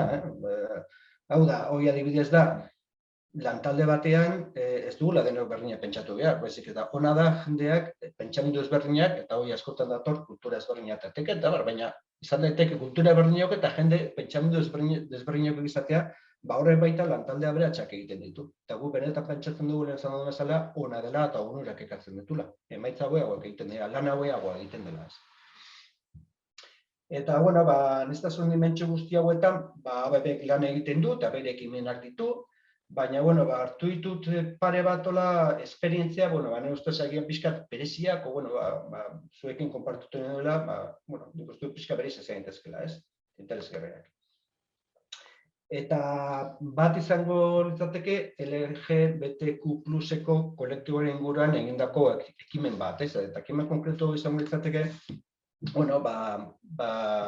Pride Month, ardotasunaren hilabetea, edo, gaztelera esaten duen bezala, el mes del orgullo gay, ez? Askotan esaten da. Jakingo duzut askok, ekainean normalian ardotasun hilabetea edo Pride Month hau ospatzen dela, ez? Mundu guztia zehar, noski. Eta aurreko urtetekan aurrera, 2020 urtetekan aurrera, eta aurten baita, ABB enpresa mundu mailan ospatu da. Eta nola ospatu da hilabetea, batez ere komunikazio eta kontzientziazio ekimenen bidez, ez? Eta utziazue, konkretuki, jungo naiz, aurtengo, orain dela gutxi gaina, eta da, azte honetan, esan numerazio ondo, horrela erakutsiko dut aurkezpenean, ez? Hau da gure barneko weba, ez, Inside, enpresa guztiek, enpresa handi asko daukaten barruko weba horria, eta hemen lankide guztiek sartu ditezken noski. Hemen dago pixkat, zein da helburua eta ze ekitaldi egongo diren ekainean zehar, ez? Upcoming events, eta orduan hemen apuntatu zaitezke evento ezberdinetara, ekainak 3, ekainak 7, eta azkenean, egia da asko direla, ekimenak agien hitzlari ezberdinak kanpo eta barrukoak hitz egite dutela honen garrantziari buruz, zergatikan ospatzen da jai hau, zer egin behar genuke enpresa barruan LGBTQ+ kolektiboa barneatua eta inklusioan barneatuta sentitzeko, eta gauza pila daude ikusi zuten ez. Gero adibidez beste adibidez, baita ere, ABBek Harvarden besarekin badauka ados. Mikel, barkatu. Bai? Ez dugu ikusten web barrua, Ze pena. Beharren da. Web horri dago, eskerrik asko abisatzeatik. Momentu bat, hori bai egin dugu gauza bat. Bueltatu nez aurkezpena ikusten zuten? Bale. Hor zan agenda bat, ekimen ezberdinekin, eta azken finean jendea apuntatu daiteke, lankide bakoitza sartu daiteke ekimen horietara, eta azkenean kontzientziazio eta komunikazio azio garrantzitsuak direla kasu honetan, ez? Gero baita, gauza agian txikiagoak izan daitezke, baina dago komunikazio tresna ugari baita honen inguruan, ez? Eta adibide bat jarriko dizuet, gainera momentu bat, saiatuko naiz. Momentu bat. Ez lortukoaren,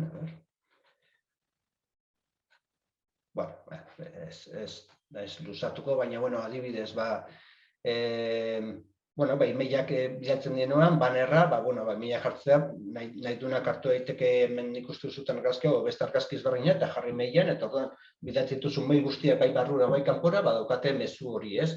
Edo adibidez, badirudi txorakeri bat, baina gu horrein gaude bileran ikustu zuten daukadela fondo bat jarrita, ez? Dela ABB-ko fondo bat.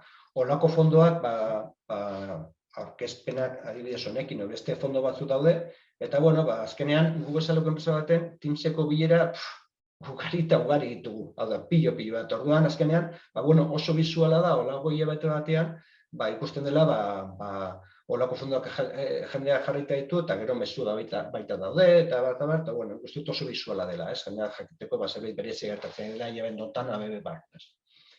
Gauzan adibide bat jarri nenuna, eta beste adibide bat izan daiteke gaitasun eta habilitate ezberdineko kolektiboen inguruan, ez? Lehen esan duen bezala, diskapazitatea edo esaten dena, gaitasun, habilitate ezberdineko kolektiboen inguruan, baita badaude beste esperientzia bat komentatu nahi nizuena, ez? Eta hau da pixkat enkonpasena. Enkonpas zer da hitz konposo hau baita, ez? Enkonpas azken finean dira bolondresak sortutako taldeak enpresa barruan. Hau da, langile taldeak talde konkretu baten inguruan eta bere talde hau aniztasuna eta bultzatzeko enpresa barruan elkartzen dira, sortzen dira ez, eta adibidez, enkonpasa dela ikusten duzu hemen, backpack professionals, senior professionals, young professionals, jendea bolondrezki elkartzen da talde hauetara eta ekimen ezberdinak egite dituzte enpresa barruan talde hauek bultzatzeko ez, eta bere barruan aniztasuna lortzeko. Eta badago bat, compasabilities. Compasabilities azken finean da, habilitate ezberdin eta bereziak dituzten lagun guztien inklusioa bultzatzeko sortua dena, ez? Eta hau mundu mailan sortua da, baina bai egia dela Espainia mailan daukagula lankide bat, ez? Gaitasun berezi batekin, eta bera bultzatu dula, eta enpresaren zuzendaritzarekin batera, web horria sortu da, ezingo dut erakutsi, baina web horria sortu du Espainia mailan, ez? Eta hau, azaroan, abenduan hasi zen honekin, eta egia zen, oso aktibo dago, azkeneko 4-5 hilabetetan, nik uste dut hilabetero ekintza bat daukagula, ez? Egia da hasi garela, kontzientziazio akzioekin eta txarlekin, ez? Egon da, txarla ezberdinak, zer egin behar genuke enpresa batean diskapazitatea daukan pertsona batekin, nola tratatu, eta txarla ezberdina daude eta hilabetero bat dago horrela, ez? Eta, jende ugari apuntatu da egia zen, eta, Nikturez garra ditu zait, eta nik uste du lan txukun egiten nahi dela, ez? Hemen pixkat ja lokalki, ez? Eta, eta beste enkonpasa taldeak daude, eta nik uste du, garrantzitsua dela, ona dela ikustea, olako esperientziak daudela, ez? Ze beste ekimenak daude aniztasunaren inguruan? Ekimen asko, baina batzuk nahi dizkizuet erakutsi horietako aparte, ez? Badibidez, Conscious Bias. Unconscious bias, bueno, egia zen, ez dakit oso ondo esplikatu zen, eta horrenik ez dut jaso formakuntza, baina formakuntza ematen edo ni buruz abebe, eta nik uste dut euskeraz izan daitekela, unconscious bias izan daitekela, joera inkonzientea izan daiteke, solako zerbait. Hau da, azken finean, eskerrik asko ez dut ikon ezagutzen du gainu baino eto, joera inkonzientantzekoa, nik uste dut, kulturalki egin txikitatikan, ikasi ditugu gauza batzuk, agian ez daudela ondo ikasiak, eta ez direla horrela ez, baina nik uste aurre iritziekin oso lotuta egon daitezkenak, ez? Utzizkia zuen jartzen pare bat adibide, bat izan daitezke adibidez. Eta adibide bezala, norbete pentsa daiteke, emakumeek lan teknikoetan agian ez direla gizonak bezain horak. Eta izan daiteke txikitatik igual nahi gabe, hor dagona, ez? Eta igual guk egin ez dakigu zergatik, baina hor daukagu. Eta edo beste bat errasagoa, eta ez emakumeen inguruan bezik da. Igual, askotan norbaitek hautaketa prozesu bat egiten duenean, nahi gabe, egiten ditu entrevistak, eta esan du, gustatzen zait dago, eta gustatzen zait, eta ni bezalakoa da. Eta askotan, pentsatu berozu ez dela hori bakarrik amez, eta bilatu berozula aniztasuna taldean, eta ona ez dena zu bezalakoa dena, ez? Eta, bueno, holako adibide asko egon daitezke, nik ez dut horrendik formakuntza jaso, baina honi buruz, bebek, aurten dago nahiko indartsu, 3.000 eta piko pertsona ditugu formatu mundu mailan, eta Espainian momentuz, nik uste dut nahi dituguela formatu, egun bat pertsona hori da helburua, eta batzuk hasi dira, eta beste batzuk egin barritu. Eta ideia gero eta gehiago egitea, ez? Eta honekin, nahi duguna da, jendea kontziente izatea, eta batez liderrak hasiera baten kontziente izatea zer den hau, eta nola afektatzen duen enpresaren aniztasunean, ez? Eta zer egin behar dute horretik. Bueno, gero ABB Espainian baita aniztasun batzorde bat sortu da, CEO-a, edo enpresaren burua, ABB Espainiako burua, bertan da noski, beste zuzendaritzako kideekin, eta hemen, aniztasunen inguruan aktibitate asko egiten dira, eta presupuesto bat dago baita, asignatuta, eta barrez. Gero, hemen ikustu zute, hautagai anitzak nahi ditugula, hori esan dut hasieran, eta hori pentsatzen dugu benetan. Eta honen adibidea, berez, nik uste dut, zaiatu benen, segurazki ezingo da ikusi, ez? Zaidazu mesedez igone, ikusten den aurkezpena edo, aurkezpena horrein dikan, ez? Aurkezpena berez. Aurkezpena bai. Bale, berdin da, ez da ingarrantzitsua. Bizka esatea, azken finean, guk ABB mundu mailan eta ja estatu mailan, eta hemen lokalki, lehen eskaintza asko edukitze ditugu, ez? Jende asko inkorporatzen ditugu, eta orduan jartzen ditugu gure anuntzioak, gure lan eskaintzak, gure web horrian, LinkedIn, Infojobs, eta bar. Orain dela ja uste 2 urte, horako zerbait, lan eskaintza guztietan, azaldu baino sartzen baldin bazara, ikusten baduzu, azaltzen da, deskribapena zeren bila gabiltza, baina hori holentan, eta beltzez goian, esplikatzen du pixkat, gure aniztasunaren balorea zentzu dira, eta nahi dutela lantede anitzak, eta, beti hori agertzen da. Eta orduan, nik uste dut baita, berriz kontzientzazio aldetikan, zu baldin bazara hautagai bat, ez hartzen baldin bazara, hasieratik ikustu zu, gutxienez hemen jarrita aukate ez, eta garrantzia ematen diote ez, eta, horrekin bultzatu nahi dugu baita lantaldean nintzak edukitzea. Noski hortaz aparte, gero, honetaz ardura hartzen dutenek bestako asko gehitu duten, baina, hau da adibidea bezala. Gero kolaborazio akordiak ditugu, enpresa ezberdinekin, erakunde ezberdinekin, eta adibidez hori hartunen baita horrein, hautagai habilitate edo gaitasun ezberdineko jendean nahi ditugu, egia da ez ditugula, egia esan, baina orain dela urte batzuk egin foraren bat, eta orain berriz hitz egin dugu enpresa batekin, holako hautagaiak aurkezten dituna, ez? Piskat, selekzio enpresa bat hauetan espertu dena, eta berekin hitz egin du, eta espero dugu laizter, esperientzien bat edukitzea. Eta ja bukatzeko nola ez, euskara, ez? Hau da, gaina Jose Mariak oso ondo esplikatu du, ez? Hau da, aniztasun asko hitz egiten da, baina kultura aniztasuna edo hizkuntza aniztasuna dago, ez? Eta, noski hemen baita beste aniztasun bat kontutan ikutzen du hizkuntza aniztasuna eta kasu honetan euskara, ez? Eta, euskarari buruz, lehen esplikatu izkizuet enkonpasak, ez? Esan dizuet, bolondrez taldeak, ABB barrun, sortzen, orain dela 23 urte, beren artean txuz horre dagoela gero esplikatuko du, baina beren artean enkonpas bat sortu zen, ni esanen hori hartu nena, orain dela 23 urte lankide talde bat elkartu eta euskara bat sortu zuten. eta Euskara Batzordearekin batera, izan 23 urteko biraldia, eta niri beti uste ez hemen esatez, eta nik uste dut argia dela, hemen egin den lan guztia Euskara Batzorde honek eta Bolondres talde honek egin dula. Egia da, nik uste dut, zuzendaritzaren babesa eduki dula eta hori eta garrantzitsu izan dela. Baina bere helagana gabe, ez lego kezerra, ez honi buruz. Orduan, Euskara Batzordeak egin duen lana azaltzeko beharko nuke beste aurkezpen osoa. Así que, baina oso labur esan da, ziren motivazio eta komunikazio akzioekin, adibidez aldezkaria eta zutenik esan, eta gaur egun 77. alean gaude, 3 hilabetero ateatzen da, Josep beti esaten du, agian Euskal Herrian dagoen aldizkari zaharretakoa da, intzinietakoa dela, ez da txuz, hortikare biliko da. Eta gero, baita ere, emunekin batera, hasi ginen lan asko egiten prozeduretan, akziotan, ekimenetan eta abar, bai Euskari Elkartearen ziurtak daukagu, de hecho baita zari bat eman ziguten, bai Euskal Herrikoek egindako lanatekan, eta iazkeneko urratxa, dira Euskara Batzordetik nahi da pixkat, ekimen sozialekin batera Euskara lotu nahian, eta adibidez, gole emate kanpainak eman dira, eta goza gehiago. Baina, ni bai hemen gustatu behitzadeke gelditzea, eta txuseri 2-4 minuto ditugunak, ez? Oain dekan behituko penetu batzuk, ez da? Gustu behetz, txusi pizkat honi buruz, zerbait ezango balu. Bai. Bueno, egun onden hoi, ez dakit entzuten diazue? Bai, txus, zutan da. Bai. Bueno, Mikel, zuk esan eta gero ja ni pizkat beldurra maten dit, ez dakit zer esango dudan.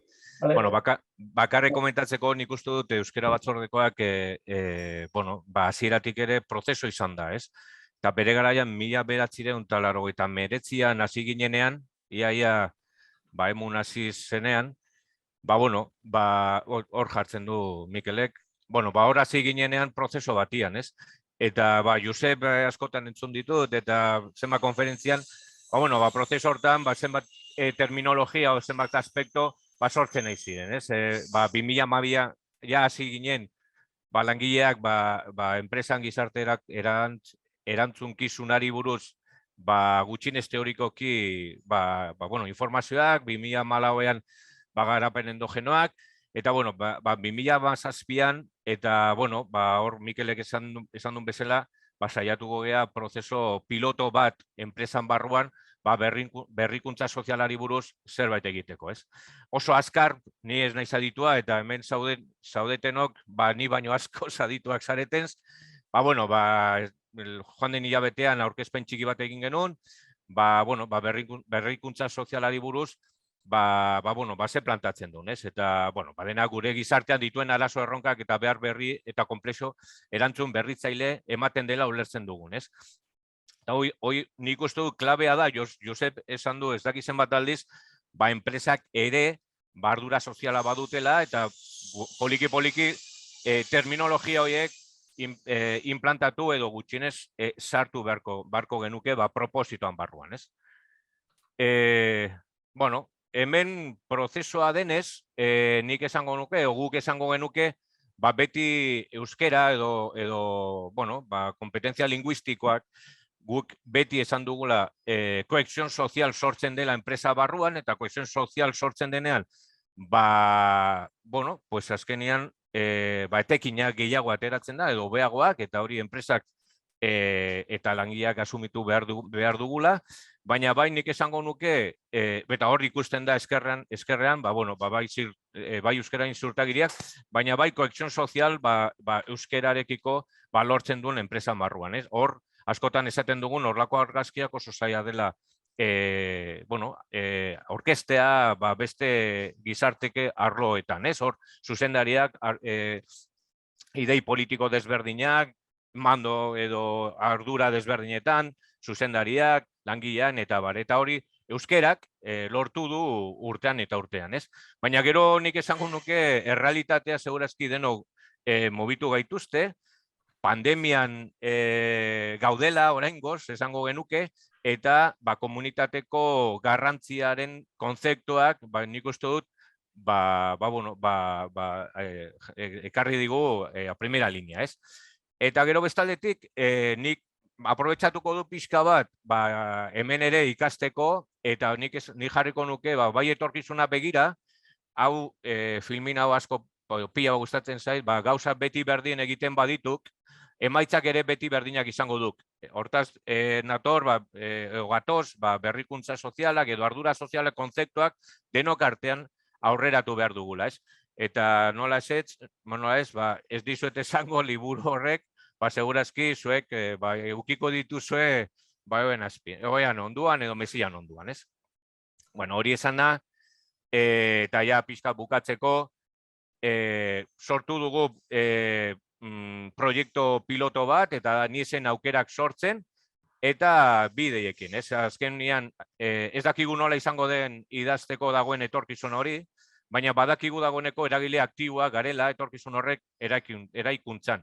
Bueno, ni hori azpimarratu nahi duela eragile aktiboa garela, eta berriro diot, edo Josep eta Mikel eta denok esaten nahi gea, enpresak eragile aktiboa garela, eta hor atzetik gure ardura dugula, ez? Eta denok artean egin behar dugula, ez? Eta propuesta izango den, realizar procesos de reflexión y planes de acción colectivos en torno a distintos temas, ¿eh? Nuestros valores, la cultura, la responsabilidad social, la sostenibilidad, la alimentación, en base a qué queremos construir nuestro entorno de trabajo y nuestro futuro como sociedad. Eta da pixka bat, Mikelek esan duen bezala, ea lortzen dugun triángulo eficaz o triángulo eraginkortasuna, nola bai enpresak, zuzendariak, bai zenbat eragile sozialak enpresaren barruan, esango nuke sindikatuak eta bar, ea lortzen dugun triangulo bat, ez? Eta bueno, hor, azkenian oso azkarra adibide konkretuak, agian, Mikel, ez dakit posible zuen, atzera... Bai, kontu bat, batez ere... Hauxe, ez? Bueno, hoxe, euskera batzordea, hasieratik komentatu nizuen bezala, 23 urte ditu de recorrido, baina, resumiendo edo laburpena esanez, euskalgintzatik herrigintzara pasagea, eta hor, azten gean, ja, zenbat arlo sozialak, zenbat gaiak lantzen, ez? Esate baterako, horra argazkiak azaltzen direna, antolatu genuen txirrindaren eguna, eta, bueno, konbidatu genion persona guzti, langile guzti, txirrindaz etortzeko lantegira, eta kriston, arrakazta dukizun, Lebo zentzako ere ireki genuen kanpaina bat elikadura lortzeko, eta bian ere, eta nik uste dut, exito pixka eta handiak edo gutxinez, odole mailaren ekimenak antolatzen egian, nun hor sortzen dien harremanak eta diskursoak, eta ez dakiz, nik uste dut positiboa dira, ez bakarri langidentzako, zenen enpresarako ere oso interesgarria dela, olako prozesuak. Ez nik bukatzeko esango nuke, gauza guzti horiek aldatzeko behar ditugu personas kritikaz, eta personas kritikoak poliki-poliki garapen personalaren bidez egiten denez. Eta, denok hor gaude, eta lanean konbidatzen zaituzte, orain arte bezala. Eskerrik asko. Eskerrik asko zuri, Txuse. Egia esan, Txusek isto meritu dagoaz, eta 3 minututan laburbiltzea egindako lan guzti eta buruan ditu hainbeste ideiak zailak egin zaio, baina, badakigu denbora mugatu dela eta, horregatik egin dugu laupean. Así que, eskerrik asko, aukeren mateatik, eta, edozen galdera badin baduzute dire, ikusten mengade. Eskerrik honen. Hori da, galderetarako tartetxo bat badugu, beraz, entzuleok animatu zaituztegu Mikel eta Txusi galderaren bat egitea. Lasai, galderik ez badago ez da zertatzen. Aitortu behar dugu, niezenekoak bide urratzaileak bazaretela, inondik ere, eta ez zoik Euskara Planari dagokionez, beraz, zorionak eta bejonda izuela. Eskerrik asko. Isilik utzi dituzu ebenak. Horrela jarraituko dugu. Eskerrik asko. Hori da, Bogan taldeko ordezkariak aurkeztuko dizkizuet, Ainhoa Solozabal Arantzamendi eta Esti Beraza Zorarrain, Bogan kooperatiba taldeko kideak ditugu gurekin. Ainhoa Agintzari, gizarte ekimeneko kooperatibako bazkidea da eta zuzendari taldeko kidea. Bai, gero ingo dugu galderia, lehenengo aurkeztuko ditut, bai. Ainoarekin ari nintzen, esan dudan bezala agintzariko bazkidea eta zuzendaritzako kidea, gaur egun Bogan taldeko pertsonen ardura hartu berria. Esti, Zabalduz kooperatibako kidea da, aurretik Mondragon Unibertsitatean lidergo eta ekintzailetza graduan irakasle izandakoa, eta gaur egun Batzen gazteak enpleguratzeko harrera sistemaren koordinatzailea da.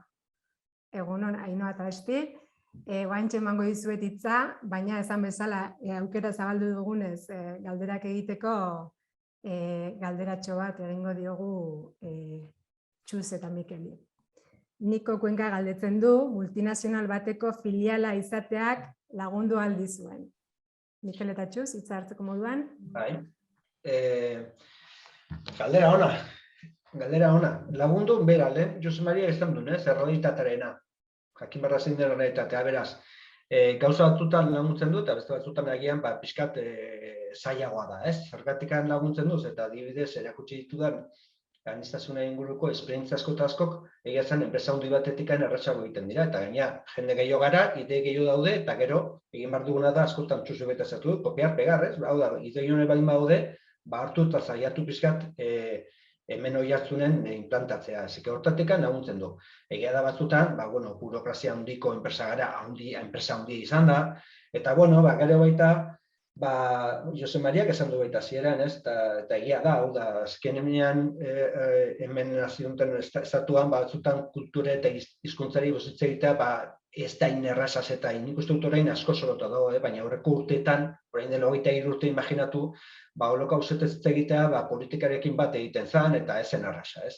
Beraz, Euskararen inguruan, hasieran igual, izan ditu trakitra batzuk, inkluso gu bera trabak edukitu mentalak, ezatea, nola hitz egiten, ez? Baina, nik uste dut, demoraekin naturatasun handiz hartzen dira, eta gero laguntzen duz, eta beste idei asko datorki gugu gutikan, eta egia zen, idei oso onak dire, eta dinamika oso onak dira, ez dakit, erantzun duzu edan, ez dakit Txuz zen egin zuen Bai, ez gaia hori niretzat pixkat haundi egitien, ez?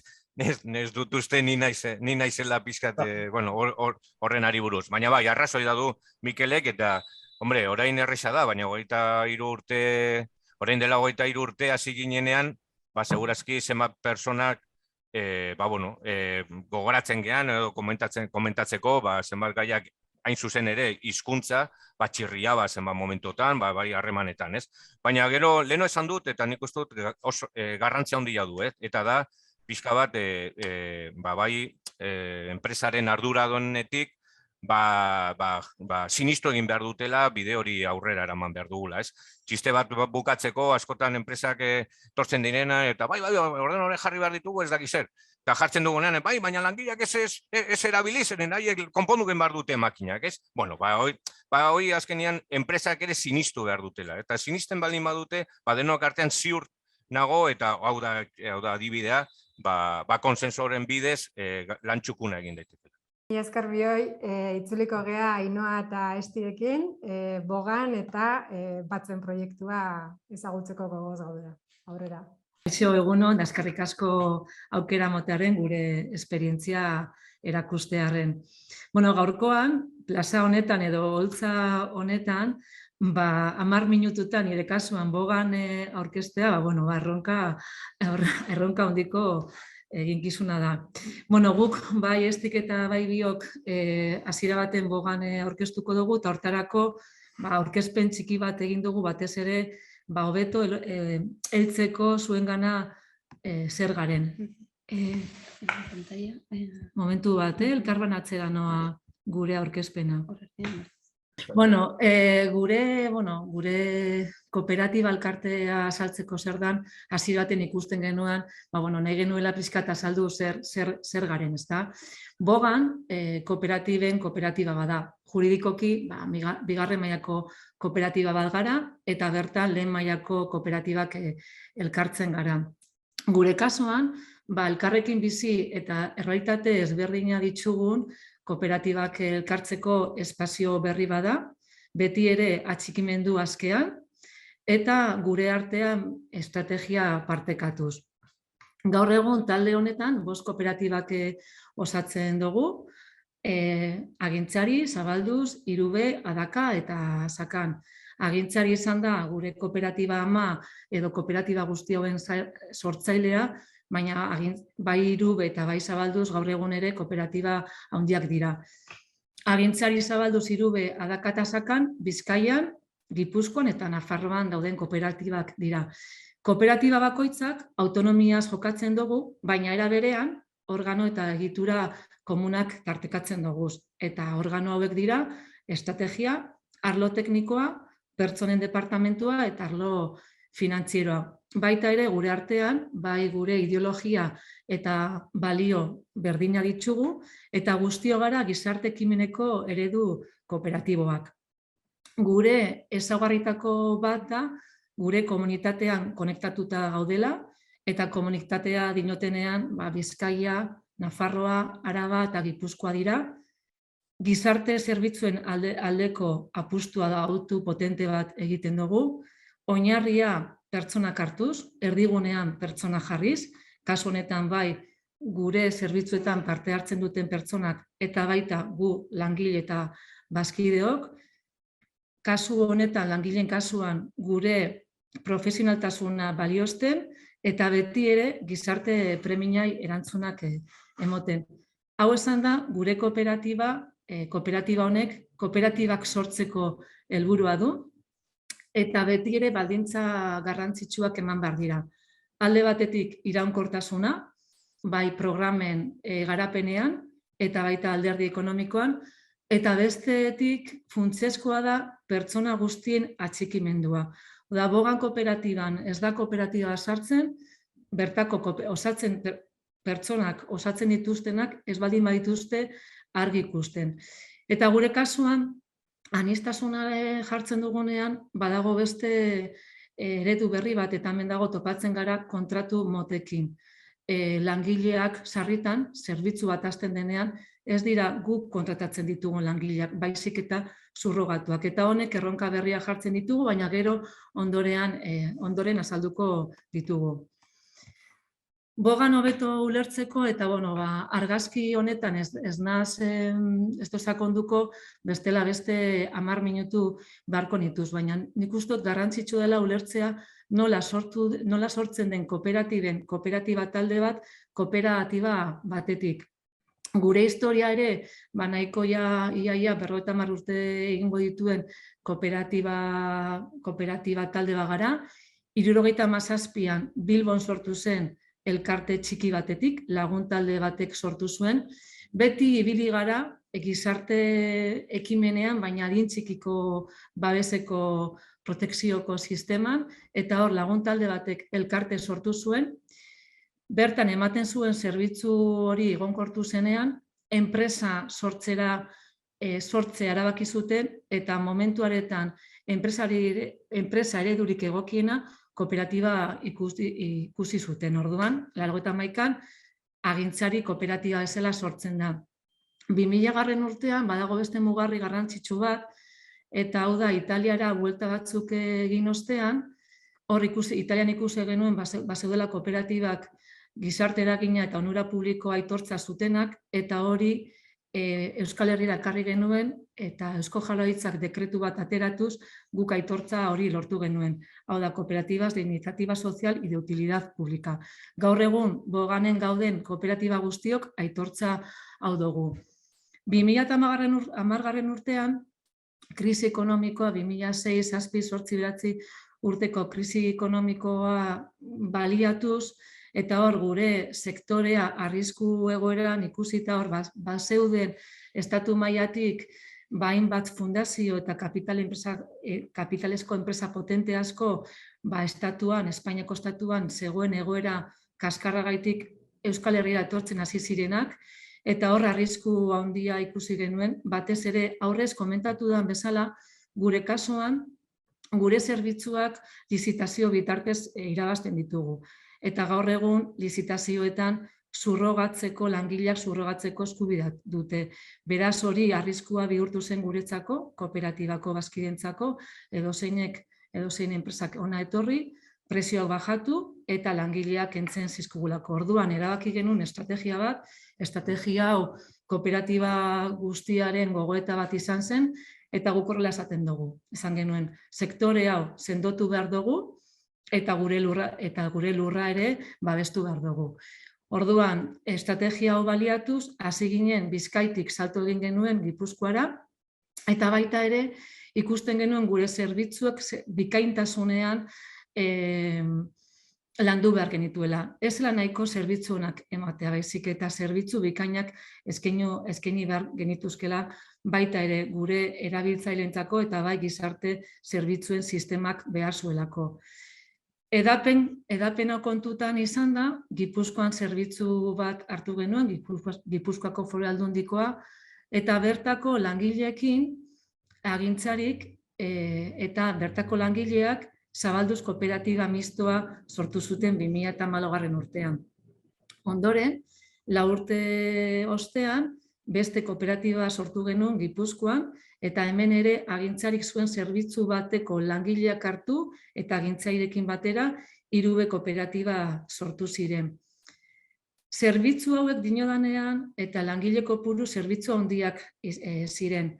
100 pertsonako zerbitzu bat eta 50 pertsonako zerbitzu bat. Kasu honetan, eta langile subrogatuak beste enpresa askotatik etorritakoak eta zerbitzu horretan hainbat urtetan lan izandakoak. Beraz, Zabalduz eta 3 sortzea guretzako izan zen erronka potente bat, gure ametsa sortzea izan zen, ikusten genuelako ekonomia sozial eta solidario horretan bageneukala eragina, eta 2018an baita ere, Bogan kooperatiba sortu genuen, batez ere ikusten genuelako agintzarik ezin zuela kooperatiba guztiak mantendu. Orduan, Bogan sortuz, Boganek ematen digu espazio komun hau. Hau izango litzateke gure unibertso zabala eta handia, baina beste egun baterako utziko dugu aurkezpena. Eta gaur egun... Barkatu?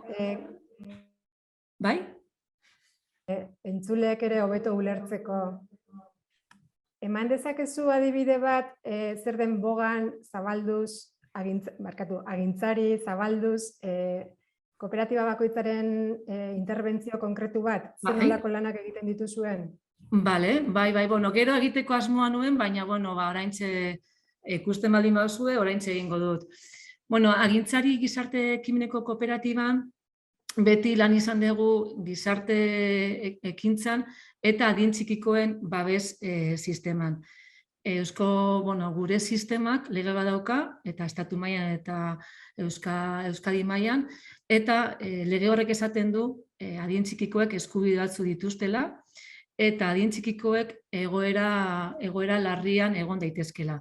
Orduan, adin txikikoek arrisku egoeran daudenean, legeak 3 egoera izendatzen ditu. Bata da arina, erdikoa eta goikoa. Orduan, horren arabera, administrazio publikoek zerbitzu ezberdinak dituzte. Udal mailetan ematen dira zerbitzu konkretu batzuk, Foru Aldundian ematen dira zerbitzu batzuk, eta autonomi mailan beste zerbitzu batzuk. Udal mailak ze eskumen dauka adin txikikoen arrisku egoeran daudenean. Hor daude, arrisku egoera txikia eta ertaina dutenean. Eta zerbitzu horietan, udal mailetan, gizarte hezkuntzako zerbitzuak eta arreta psikosozialeko zerbitzuak ematen dira. Foru Aldundi mailan, hau da, ume horien arriskua gogortzen denean, larritzen denean, Foru Aldundiak eskumena hartzen, ume hauen eskumena hartzen du. Eta kasu honetan, Foru Aldundi ezberdinek, kasu honetan Bizkaia, Álava eta Gipuzkoak, eskaintzen dituzten zerbitzuak dira arreta egoitzak, residentziak, familia harrera zerbitzua, eta adopzioa, eta baita ere, harrera psikologikoa abuso sexuala dagoenean. Eta autonomi mailan badago emakumeen harreta telefonikoa egoera zakarrak bizi izan dituztenean, eta gero adin txikiko telefonoak. Gure kasuan, agintzarik Bizkaian kudeatzen ditu udal mailetako 45 zerbitzu, baita ere Bizkaiko Foru Aldundiko familia harrera, adopzio zerbitzua eta 2 egoitza harrera, eta horrez gainere abuso sexuala jasotzen duten umen arreta psikologikoa.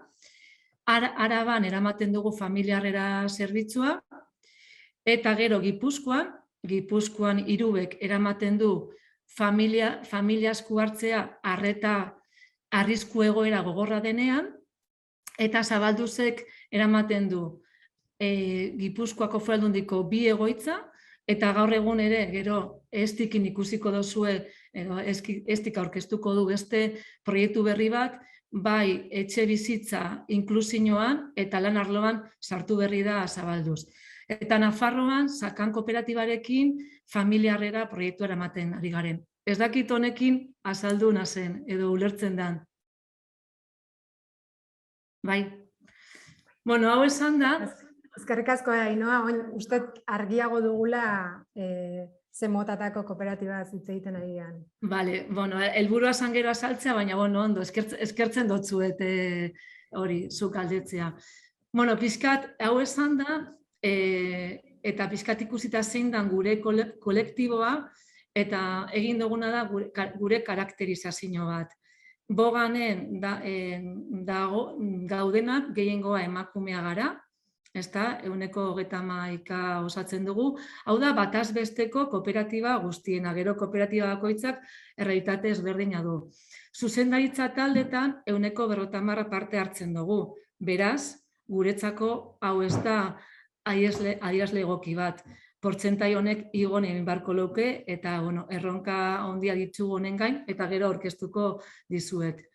Momentu honetan, Boganen egoera, langile egoera 150 da, eta ez da portzentai guretzako egoki bat. Gure helburua da 175-80 bazkide izatea, eta prozesu horretan gaude. Langile honen bazkidetza prozesuak aktibatzen gaude.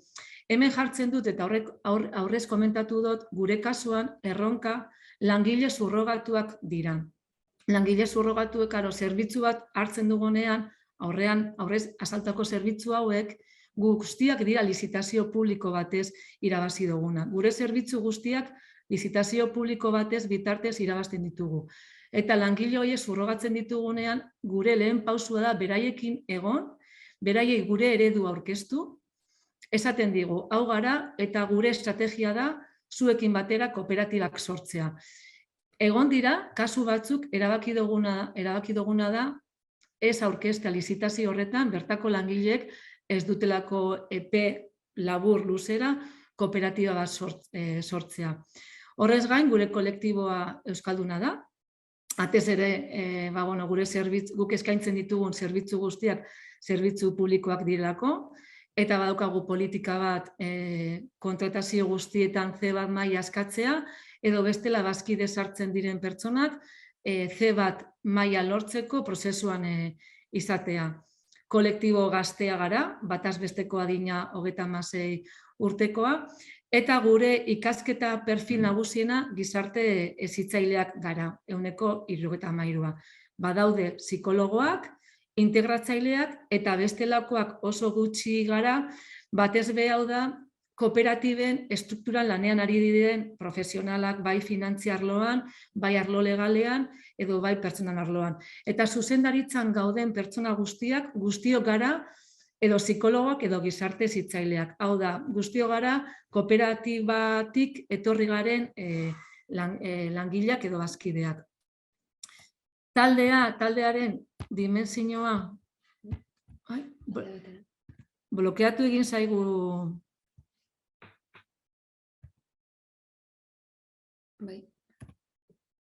Itxaron, Barkatu, baina justo blokeatu zaigu aurkezpena eta ezin dugu pasatu.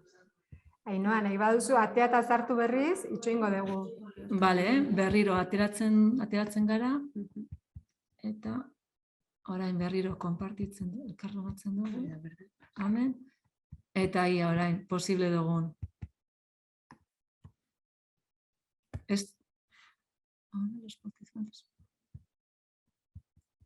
dakit zer gertatzen den. Ni jarraituko, esti utziko dut hemen bera konpontzen, eta gaur egun Bogan taldean 986 pertsona gaude, bai langile eta bai bazkidek. Jardunaldi fijoak 702 dira, hau da, 100 pertsona badaude, hor ordezkapenak eta egiten diardunak. Bazkidetza kopurua 335 gara, aurtengo helburua da 450 heltzea. Eta gero gaur egun badaukagu hemen paradigma berezi bat, naiz eta gure kolektiboa euskalduna izan, eta euskalduna dinotenean da Euskal Herrian jaio eta euskara erabiltzailea, badaukagu atzerriko langileak direnak. Eta taldean, 31 lankide ditugu kanpotarrak direnak, eta honek erantzuten dute baditugulako pare bat zerbitzu, menekin, hau da, menores extranjeros no acompañados lan egiten dutena, eta arabierra garantzitsua delako. Orduan, badago gure tartean ja bazkide saharar batzuk, Egiptoko batzuk eta Marrokosko batzuk, gure proiektuko kide direnak eta baita ere proiektu honen bazkide direnak. Bueno, gure kasuan, guretzako triangelu hau oso garrantzitsua eta triangelu hau toki guztietan azaltzen dugu. Eta bai, azken zerbitzutik lehen zerbitzura arte. Gure kooperatiben izaerak 3 ardatzetan zehazten ditugu, triangelu honetan. Eta gure estrategiak eta gure kudeaketa planak 3 ardatz honetan zehazten dira. Hau da, gizarte ekimenean, gizarte ekonomian eta gizarte ekintzan. Kooperatiba bakoitzaren kudeaketa planak 3 ardatz honetan zehazten dira eta gure estrategia eta helburuak ardatz bakoitzean zehazten dira. Gizarte ekimenean gure ardura nagusi bada gizarte berriei erantzun berriak ematea. Gizarte ekimeneko kooperatiba izanik eta erantzunkizun publikoa izanik, etekinak izanez gero, gure konpromisua da berriro proiektu berritzaileetan asmatzea. Administrazioaren aurretik joan behar izan hauei erantzun emateko. Kasu adibide bada proiektu berritzaile bat batzen eta gero estik aurkeztuko digu. Beste lan ildo garrantzitsu bada esparru honetan gure jarduera kalitate tekniko onenean izatea.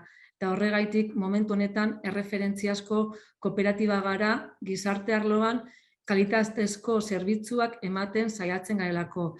Eta azkenik, hau da baita beste erronka potente bat, bai ikerketan ezagutza hau da gizarte arloan eta zerbitzu guztietan jasotzen dugun ezagutza guztiaren inguruan ikertu, baita hobeto ezagutu eta dibulgatzu. Eta horregaitik badaukagu gizarteratzen izeneko espazio bat, nahi duzuena jakin Googleen sartu gizarteratzen eta espazio baten ikusi aldozuen zer den.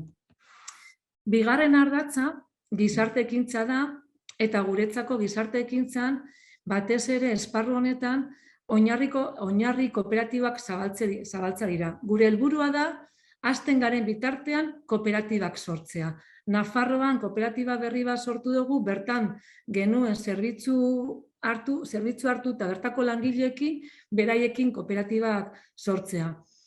Bihar aukera baldin badaukagu Kantabriara sartzea eta Kantabrian zerbitzu berri bat hastea, gure estrategia izango da bertako langileekin bertako kooperatiba sortzea eta kooperatiba hori Boganen barruan sortzea.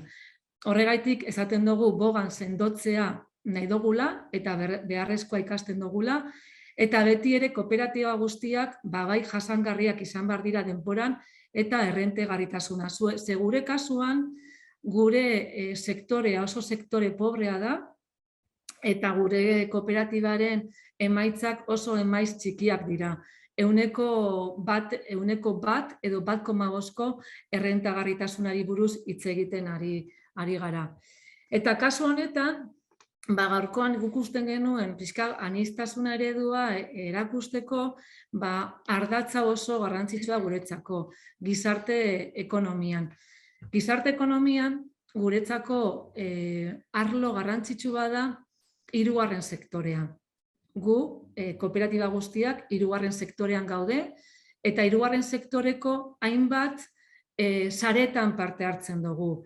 Eta aurtengoko konpromisua da sare hauetan gure parte hartzea handitzea, lidergo bat izatea palanka izatea, adibidez hor bagaudez Reasen, Olatukopen, hauek dira redes de ekonomia sozial, solidaria eta feminista, baita ere FICE da estatu mailako fundazio bat adin txikikoen inguruan lantzen ari dena, Gizardatz da gizarte arloko entitateak, hor aurtengo helburua da buru belarri sartzea, eta baita ere denbora guztian gaude gizarte ekimeneko kooperatiba izatearen buruzko gogoeta bat. Aurten badaukagu kolektibo guztiak gogoeta ideologiko potente bat, gure kasuan erroak deituko dioguna da, eta 900 pertsonak apirilean hasi garaia mugitzen, elkartzen, manatzen, gogoeta ideologiko honetan sartuta, ikusteko bogan nondik nora joan behar duen hurrengon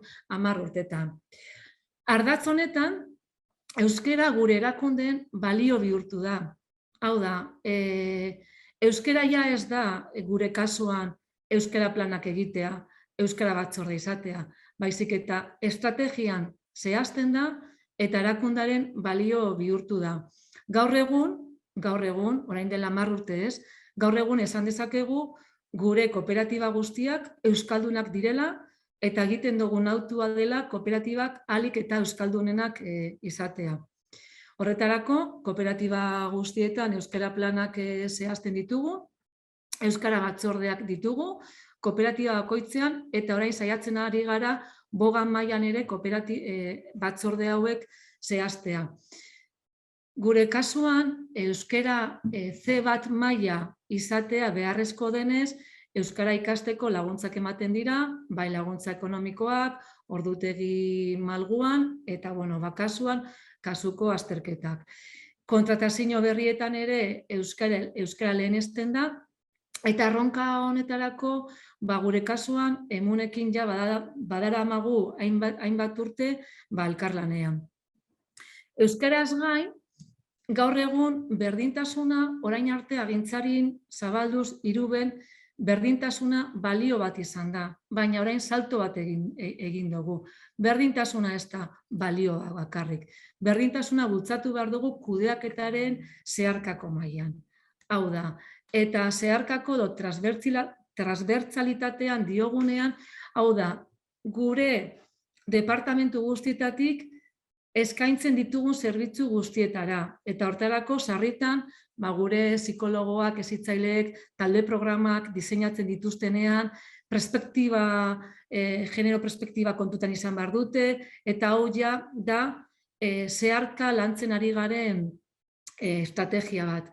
Hortarako, berdintasun diagnostikoak eta planak egiten ditugu kooperatiba guztietan, emakunderen erakunde laguntzailean aitortza dugu agintzarik, beste kooperatibak oraindik ez, hortan gaude, bai sarearen parte hartzea dugu, talde eragilean egonda agintzari, eta hortarako guretzako ere espazio garrantzitsu bat izan da, elkar ikasteko, eta kasu honetan, berdintasunan inguruan, orain dela gutxi arte, honen inguruan barruko muskularekin lan egiten genuen, baina gaur egun ere emun da gure laguntzaile, ikusten dugulako horrelako erronka bat egiteko kanpoko laguntza eta ezagutza duten pertsonekin lan egin behar dutelako, eta hori izango da gure estrategiak. Eta baita... Barkatu, denbora zohartarazi behar dizut, 10 minutu gelditzen zaizkigu. Bale, eta hau bukatzen dut, eta ja ezti pasatzen da. Kasu honetan, pena bada, denbora gehiago ez izateko, pertsona garatzeko politika inguruan hainbat adibide poli ditugu, parte hartze plana ditugu kooperatiba guztietan, eta honen inguruan ere puntu bakoitzak aukera emango luke aurkezpen bat egiteko.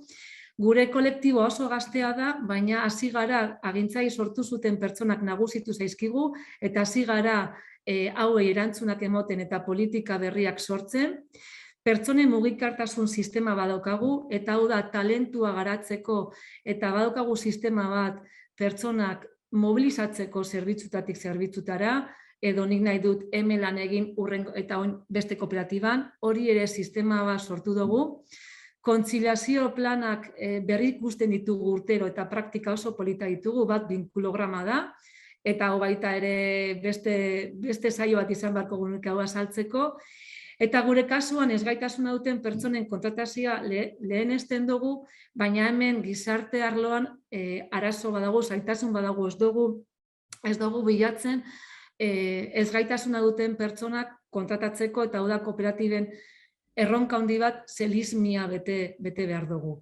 Eta guztia kontatuta, denbora gutxirekin eta gogo gehiagorekin zuei gauza gehiago kontatzeko, orain bai gure ikerketa, gure ezagutzatik irten den proiektu berritzaile bat aurkeztuko dutzugu, eta hori batzen da. Eta ezti koordinatzailearenak berak azalduko da.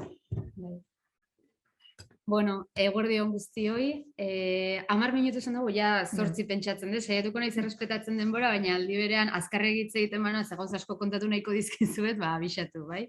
Bueno, Ainoak egin duen sarrera potente honen ondoren, ustez pixka testu ingurua markatuta dagoela, esan duen bezala Bogan kooperatibatik, baina igual gehiago zentratuta Zabalduzek eskaintzen zituen zerbitzuetatikan ateratzen hausnarketa batetik sortu zen batzen, duela hilabete gutxi. De hecho, 2021ko udaran hasi ginen honekin. Eta pixka bat, azkenean Zabalduzek Ainoak aipatu bezala gestionatzen ditu errekurtso residenzial desberdinak, bai, adin txikiko eta gazteekin lan eginez, eta beraiekin esku hartze eta bizitza proiektu bat eraikitzeko helburuarekin. Gertatzen dena da, hor jokatzen dagula bi perfilekin, ez? Gipuzkoako Foru Aldundiak 2 departamentu desberdin ditu, batetik babes sarea adin txikikoei ematen diena nolabaiteko babes hori, eta bestetikan inklusio sarea. Eta 2 departamentu desberdin dira, eta gazte batek 18 urte betetzen ditunean, badirudi hor beste mundu bat zabaltzen zaiela, ez? Eta hor haustura desberdinak egoten dira. Batetikan gizarte zerbitzuetatik laguntza bezala, baina baita ere hor baimenak, alegediak eta nola eragiten dien kontuan hartuta, haustura handi bat egiten da. Orduan batzen sortu zen pixka bat, haustura horrekin hausteko, eta nolabait 16 urtetatik 23 urte horietara bizitzen ari diren momentu horietan, gazteak, inklusio eta babesarean dauden gazteak, laneratze prozesuak martxan jartzeko. Orduan, batzen ikusten duzuen bezala, gazteak enpleguratzeko harrera sistema da. Nondik sortzen den, oraingoz Gipuzkoan gaude kokatuta, esan bezala Gipuzkoako Foru Aldundiaren diru laguntza baten bitartez jarri dugun martxan lehenengo proiektuaren fase hau, eta azkar aipatzeagatik gaur egun egoera honetan 16 eta 23 bitarteko gazteak sare hauetan daudenak 500 gora dira. Bai, orduan badaukagu hor erronka bat gazte hauei laneratze prozesuak edo inklusio soziolaborala hontan laguntzeko.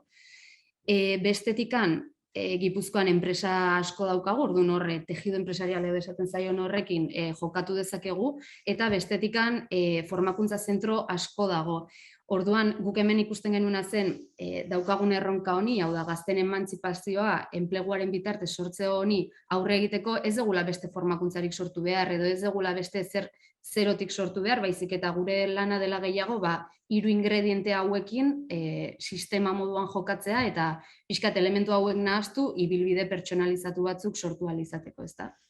Orduan, esan bezala, bueno, ez dut esan markatu, baina egiten duguna inklusio soziolaborala da, eta hau lehenagotik egin da, ez da berritzailea fokoa jartzea gazte hauen laneratze prozesuetan. Baina zerbaitetan berritzailea bada batzen, nik esango nuke dela fokoan, ez? Nun jarri den begira da. Batetikan noski gazteak dira onuradun nagusi, eta hori da helburu argia eta orokorra, baina bestetik jarri dugu baita ere arreta enpresekin harremanak nola egin. Hau da, askotan gertatu izan zaigulako, orain arte gazteak ikitugula formakuntzatan, ez? Formatu, eta behin lanerako behar hori dutenean, harremanetan jarri enpresekin, eta esan, hartuko duzu praktiketan hau, edo kontratatuko duzu gazte hau, eta hor, batzuetan zaila izaten da 0tik 100era pasatzea, ez? Eta orduan, jarri dugu fokoa baita ere, harrera enpresa kontzeptu honetan, harrera familiak existitzen diren bezala, enpresek bere ekarpena egin dezaketelako gazte hauen ibilbide hauetan, neurri txikienetik hasi eta neurria handiago batera arte, eta hor inklusioa guk ulertzen dugun bezala bidirekzionalki landu, ez? Gazteak ezagutu dezaten zein den Gipuzkoako laneratzeko aukera zein den, non dauden aukerak, ze perfil behar den, nola funtzionatzen dugun eta bar, eta enpresek ere eduki dezaten gertutasun bat gazte hauen inguruan eta errealitatea ezagutu dezaten. Ongi, hau esan bezala daukagu batetikan harrera enpresen kontzeptua eta bestetikan gazteak, ezta? Eta helburua da harrera enpresak eta gazteak gerturatzea.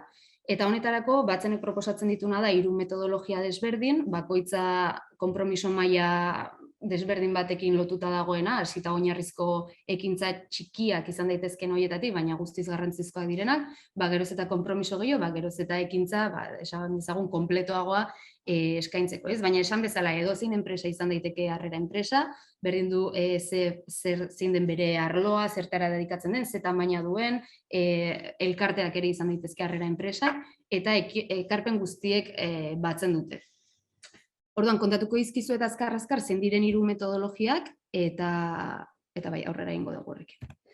Orduan, lehenengo metodologia aukerak sortuz izendatu duguna, honen helburua da, batetikan gazteen lanerako motivazioa lantzea, eta haien gaitasun soziolaboralak aldi berean ere lantzen joatea. Eta hor, 3 ekintza oso zehatz proposatzen dira, enpresengana joaten geranean, hau da, enpresetara bisitak antolatzea, lan elkarrizketa simulakroak antolatzea eta hitzaldiak antolatzea. Guzti hauek esan bezala helburua dute gazteak eta enpresak nahastea ekintza guzti hauetan. Aste honetan gertatu zaigu, jungera lehenengo aldiz, enpresak bisitatzera osasun eta kirolarekin harremana duen enpresa bat, ez? Eta orain arte gaztek esaten zuten, eske ez genekien hemen aukerak daudenik lanerako, ez? Askotan baita ere gertatzen delako, ez beti, baina jun 30 gazteri galdetzea, eta nondik bideratu nahi dezu zuen ibilbide profesionala, eta edo ostalaritzak asko jotzen du ostalaritzara, edo automozio, mekanika eta horrelako lanetara, ez? Orduan horri importantea da, 3 ekintza hauen bitartez, pixka bat beraien prisma zabaltzea eta ikustea benetan nun dauden gaur egun lanerako aukerak, ez? Eta sektoreak ere ez ezagunak diren horiek ezagutzea. Lan elkarrizketa simulakroekin argi dago zein den helburua, benetan preparatzea benetako elkarrizketa bat dutenerako eta jakitea nola aurkeztu beraien burua eta bar. Eta hitzaldietan pixkat logika da gazteak enpresara hurbildu bitartean, izan dadila enpresa gazteen ingurunera gerturatzen dena, eta hor normalean egiten ditugu hitzaldi multisektorialak, 3-4 enpresa ekarri eta honen inguruan hitzalditxo bat antolatzea. Hori litzake modurik, oinarrizkoena, baina esan bezala oso garrantzitsua eta gaztei leiho asko irekitzen dizkien ekintzak dira, ez?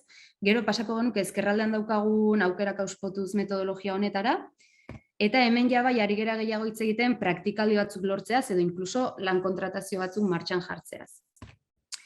Zer berriro ataskatu zego? Ez. Hemen egiten duguna da batetikan, harrera enpresak diren hoiei galdetu zein diren dituzten beharrak edo etorkizun epe laburreko epe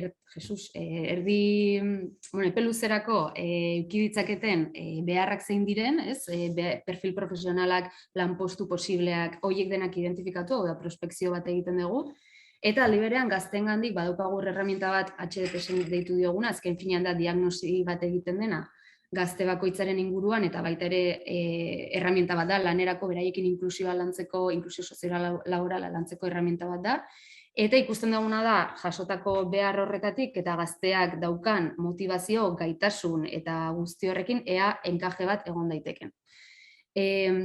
Enkaje hau egiterakoan inklusio hitzarmen bat sinatzen dugu, ez bakarrikan gazteak eta enpresak, baizik eta hezitzaileak baita ere, baita batzen ekipoko norbaitek, eta formazio zentroan praktikaldietaz ari garen kasuetan. Hemen inklusio hitzarmena nire ustez importantea da aipatzea, sortu daiteke, oinarri bat badaukagu, baina beti alimentatu daiteke kasu bakoitzaren arabera.